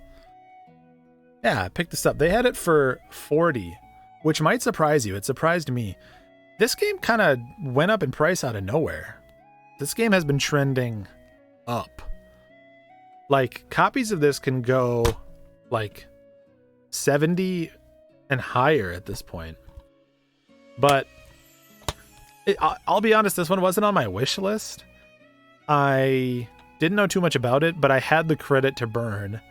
And I was like, I can take a shot on it for 40 in credit, because if I don't like it, I can always just sell it off and buy something else that I know I want more. If there was other stuff in that store that I wanted, I would have saved my credit, but there really wasn't. So yeah, this is just kind of like one of those games I used to see on GameCube everywhere.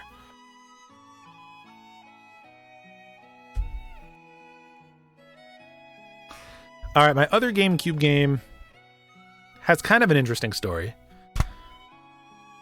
So, I recently, and I tweeted about this so people might know it. I recently got a really good deal at a Goodwill. I picked up a copy of this game on original Xbox for $2 at Goodwill. And this game is specifically very expensive on original Xbox.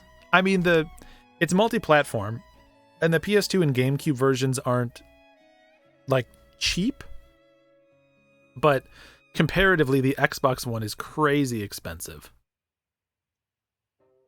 So I decided, after doing a little bit of research, I was like, I don't need to keep the really expensive Xbox one. So I sold the original Xbox version, and then I bought the GameCube version for much cheaper, because I'd rather have the GameCube version. It feels more like a GameCube game to me.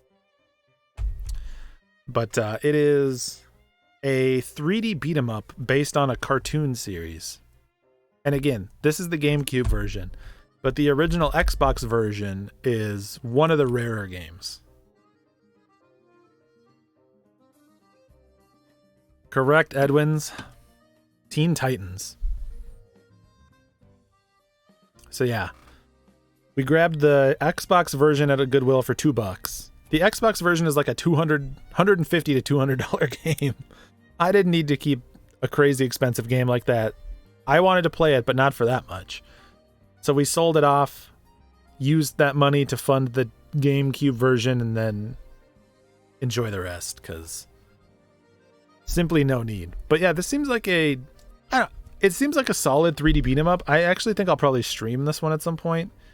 I didn't watch Teen Titans growing up, so I don't have the nostalgia for it. This was a little, I think, after my time.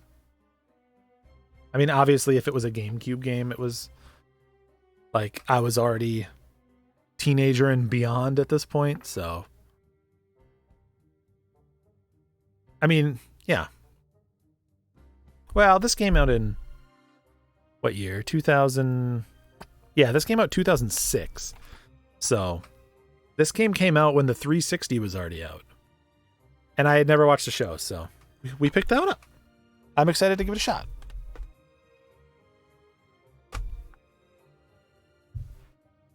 All right.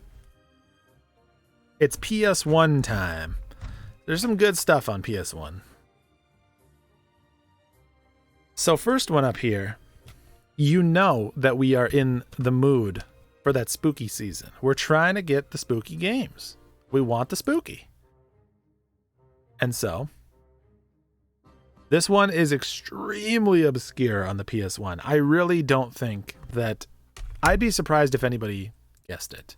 But I can maybe give you some hints that would nudge you.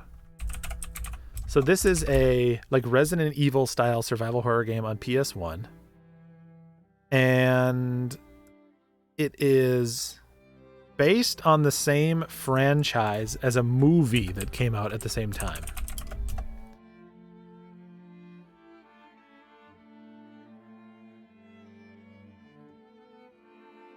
I believe. Hang on.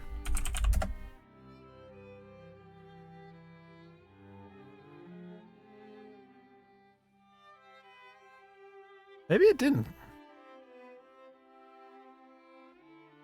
No, maybe this wasn't a movie. I thought it was. Hang on. Maybe this was just a PS1 game? Why did I think this was a movie?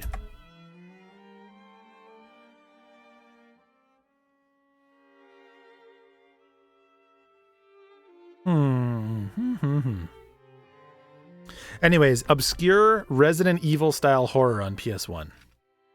What do you got?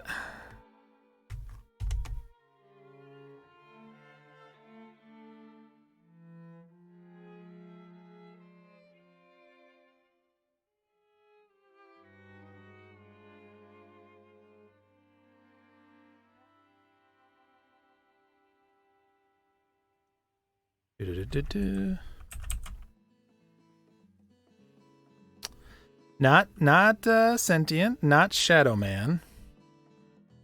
Later PS1. I think it's a pretty late one. This one released in... Where's the copyright?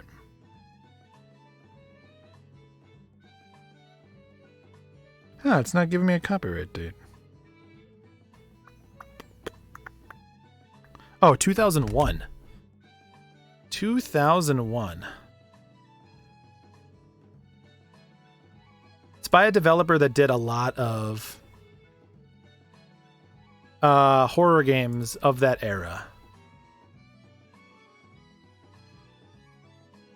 Not Juggernaut, not not Shrek.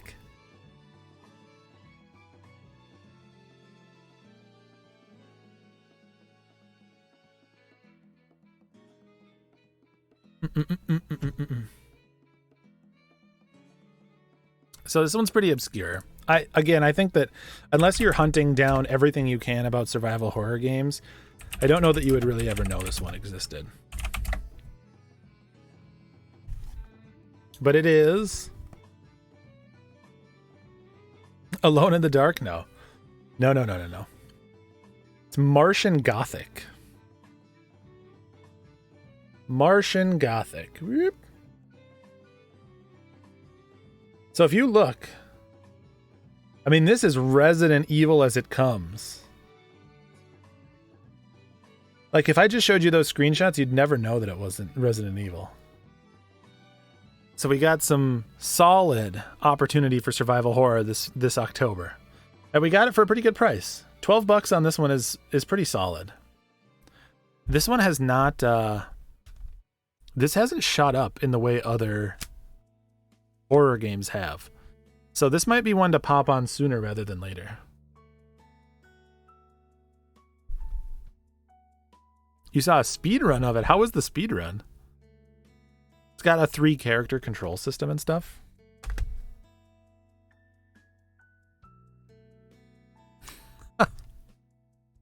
All right.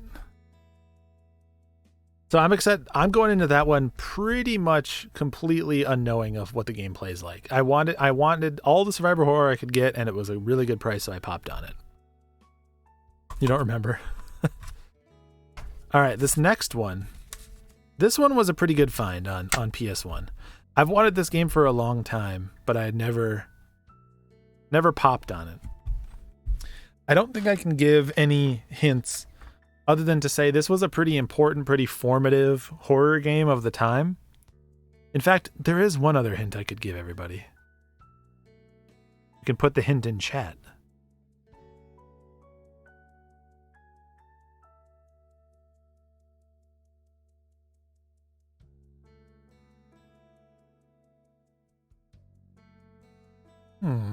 What's that there? Interesting. Interesting. Huh.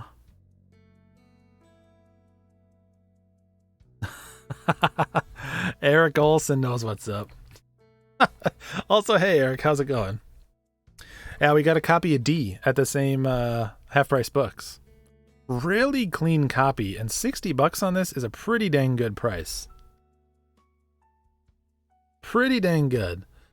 But this thing is like minty mint. And this is the fun looking game.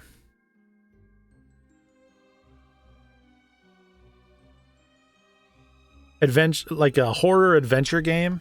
So I've played the sequel. I've played D2 on Dreamcast. That's a fun one. But I've never played the original one. Long been on my wish list.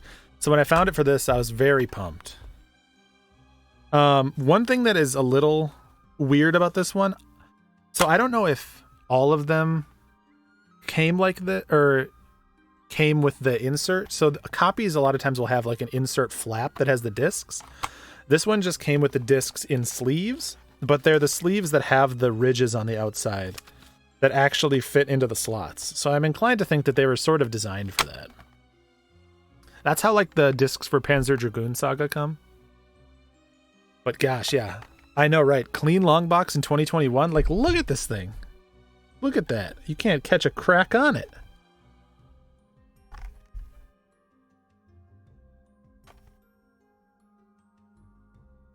You can't catch a crack on it. So yeah, really pumped for that one. Definitely a strong contender for spooky season.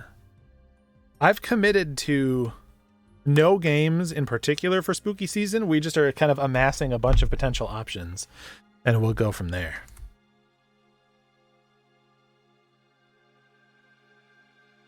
I have a half-price place.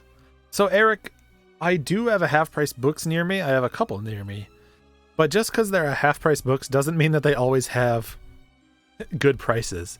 I feel like in the last month or two, my half-price book has been like pretty affordable prices, like actually good deals. But most of the time, they just price it at eBay. It just depends on what person takes the stuff in and what person prices it out. One thing that I'll say that's nice about half-price books around us is that they're pretty condition sensitive. Like, they seem to only put stuff out onto the shelf that is complete, or at least in the box, and not too thrashed. But again, lately they've been very kind. I feel like what happened is I feel like the person that normally prices like left or something, because the prices have been good lately. I've been getting a lot of good steals in more recent times.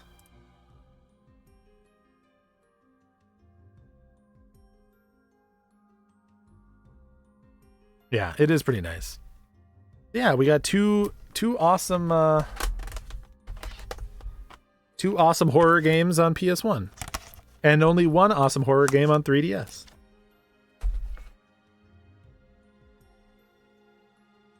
All right. Now,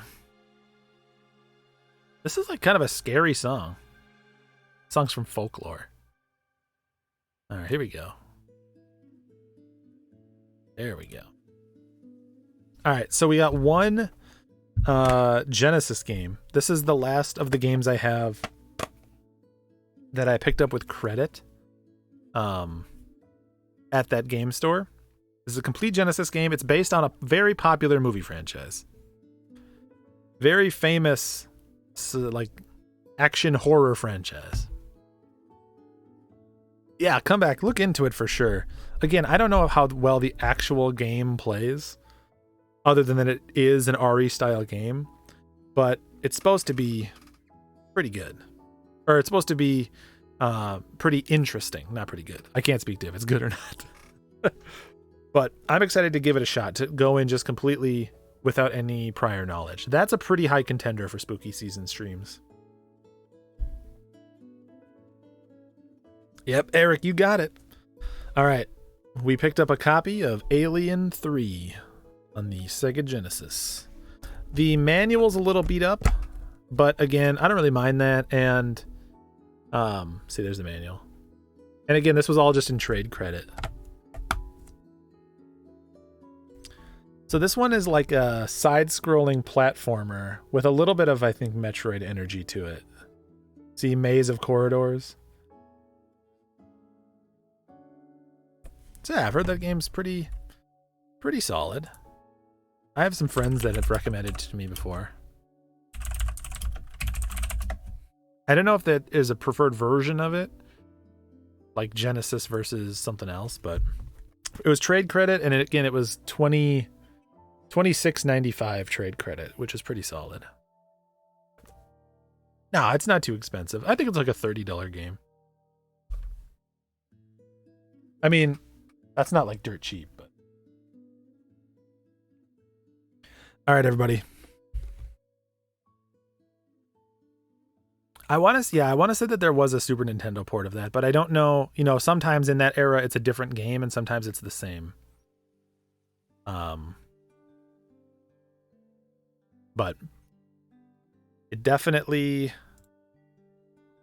seemed cool. I used to see that game out game shopping all the time, and I always was like, you ever have one of those games that you're so close to buying, you constantly almost purchase it, but then you just get distracted and buy something else, or you end up looking the other way, or your money goes elsewhere. That was one of those where I was always like, yeah, soon, but not quite.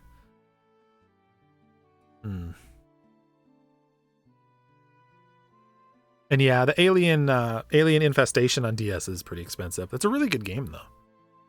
It's a bit of a bummer how high that one shot up. That one's like a solid hundo at this point, right?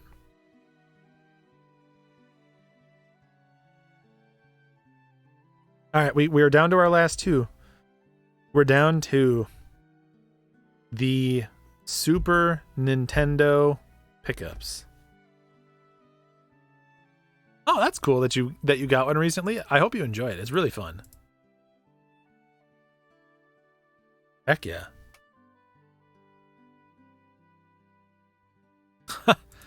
Oh no, there's a spider crawling on my wall. Yeah, bud. Way forward tax on the DS Alien game. So true. So true. Alien Infestation. Oh, yep, about a hundo. Maybe a little less if you get. Got yours from a closing Kmart bargain bin. Hey, that's a good deal. That's the same way that I got my copy of Nano Assault on 3DS. Kmart near me was shutting down, and I got it for $5. Yeah, I think I got Alien Infestation for like 20.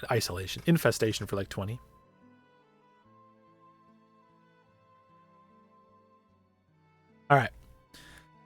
So these last two Super Nintendo games They're not obscure, they're not rare games. They were holes that I had in my collection.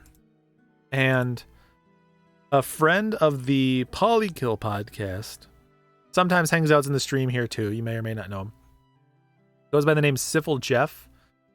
Had some extra stuff he was offloading, and he and I worked out a deal on something that on a price for these two games that we were very happy with. He definitely hooked me up, I will say. He gave us a solid price on both of these. And yeah, I'm happy to finally have copies of these to add into the collection. The first one, I'm not even going to give you a hint on the first one outside of saying this is one of the most popular games on the Super Nintendo. And it is, honestly, we'll just say it's one of the most popular, highest selling games on the Super Nintendo. Let's see if anybody can get it just from that. It is Nintendo. First party. Not Chrono Trigger. I have Chrono Trigger. Not Earthbound. Not Mario World. Not Mario RPG.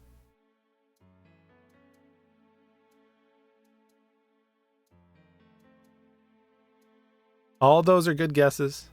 Not Link to the Past. Not Donkey Kong Country. Not Metroid. Hungry Bill. Clutches it, yes.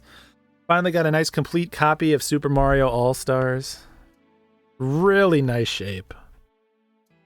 Really nice shape on that.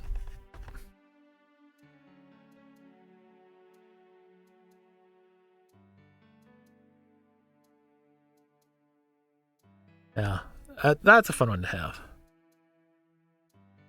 What? Oh, Comeback. Comeback gets the credit. Sorry, I completely missed it. Comeback, please. My friend, you must forgive.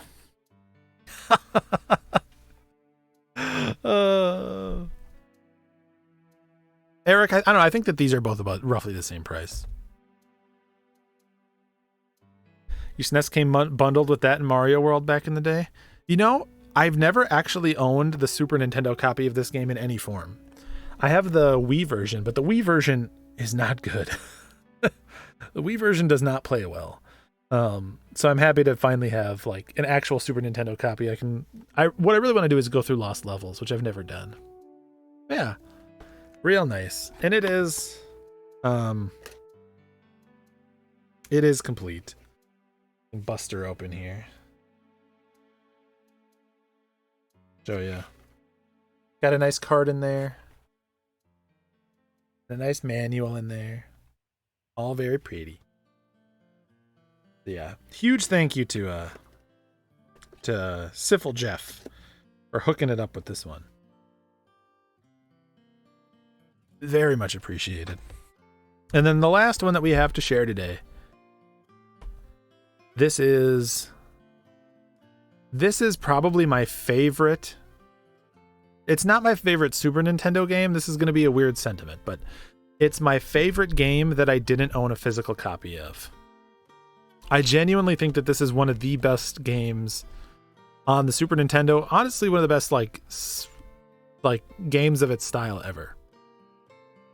So again, there's not many more hints I can give other than just to say, you know, it is a very popular Super Nintendo game. Big hole in my collection. To me. Not Super Castlevania 4.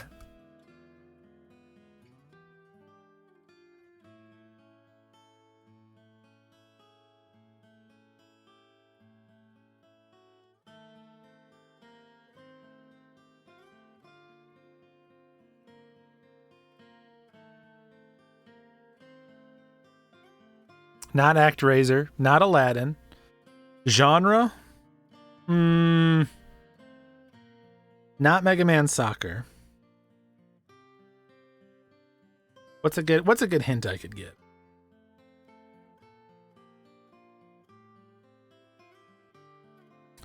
It is, so again, it's very popular on the Super Nintendo.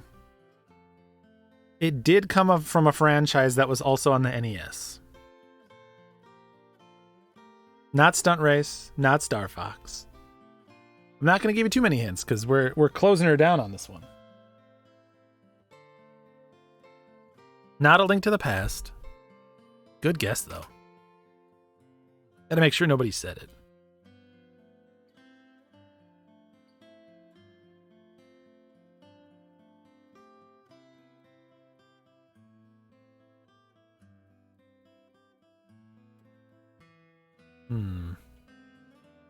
Not Super Adventure Island, not Contra 3, not Turtles in Time.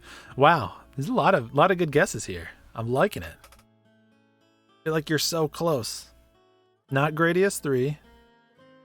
Not Super Punch Out. Not UN Squadron. Let's see. All time best-selling ever. Let's see. This is, I mean, according to Wikipedia, don't look it up. This is one of the top 50 best-selling Super Nintendo games, which I believe. Not Demon's Crest, not Final Fantasy III, not Kirby Superstar.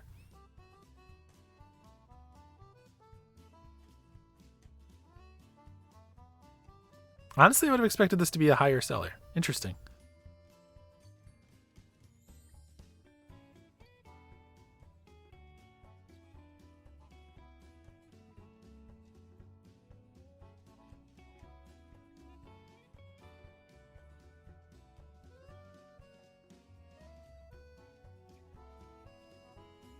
Sonic. Not Super Metroid. Nope. All right. It is a action platformer, we'll say. We'll say it's an action platformer. Which on the Super Nintendo doesn't tell you very much. I don't think anybody's got it. I keep scrolling back up to confirm nobody's gotten it because I'm worried that I missed it. Because I feel like it's obvious. But I'm looking at it, so it's obvious to me.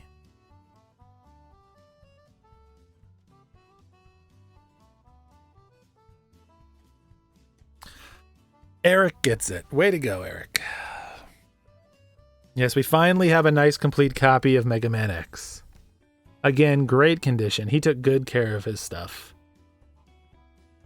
I mean, it's got some character, like, you know, it's got a little tiny nothing damage right there. Who cares?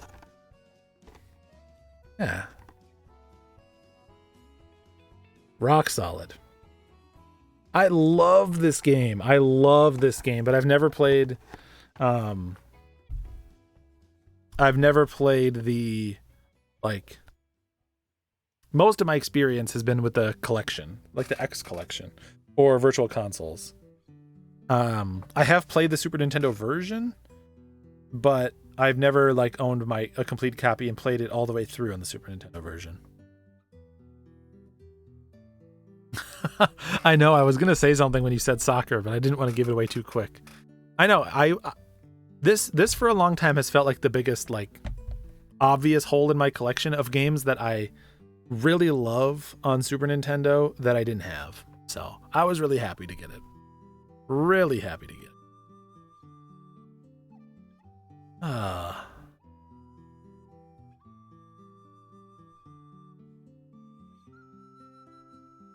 So yeah, rapid fire recap for you. We got Mega Man X,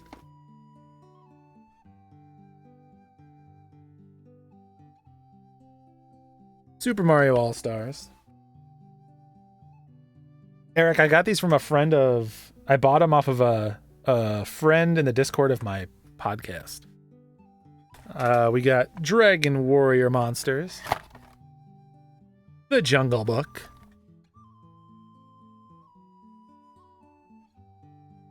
Alien 3, Style Savvy, Martian Gothic, D, Teen Titans, Amazing Island,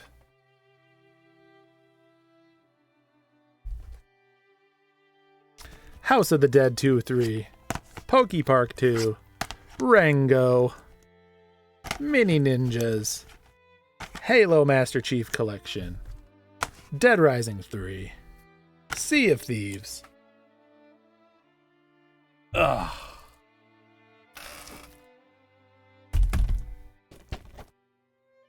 The Surge, Medieval, Spiritfarer, Yakuza 0, SMT3, Neo Twiwi,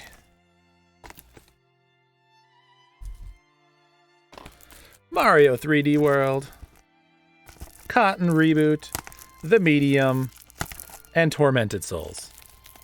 Pretty solid pickups over the last 2.5 months. If you want a random bonus at a garage sale, I got a bunch of these like old Halo figures. These are kind of cool. They were like marked in a bin all for like $1. Got this really cool Cortana. She lights up if you put batteries in the bottom. Little ghost action. I don't know what I'm going to do with these yet. Something. But I couldn't resist a big bin of figures.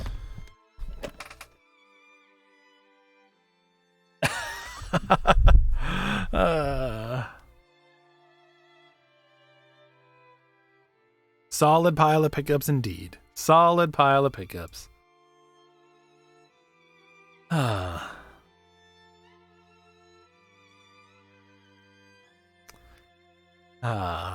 right. Buy that for $1. Red vs. Blue stop motion stream 1. Heck yeah. That's gonna do it for our pickups. Thanks everyone for hanging out on this almost 2.5 hour pickup stream. This is why I like to let them build up. I like to get a nice big selection of stuff that's accrued over time to give everyone some good recommendations and share and swap some good stories. Y'all want to hang around? I'll find somewhere for us to go.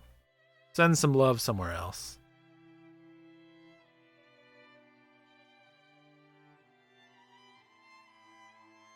You know what? I have to respect how ridiculous this game is. I'm gonna send you over to Kyle.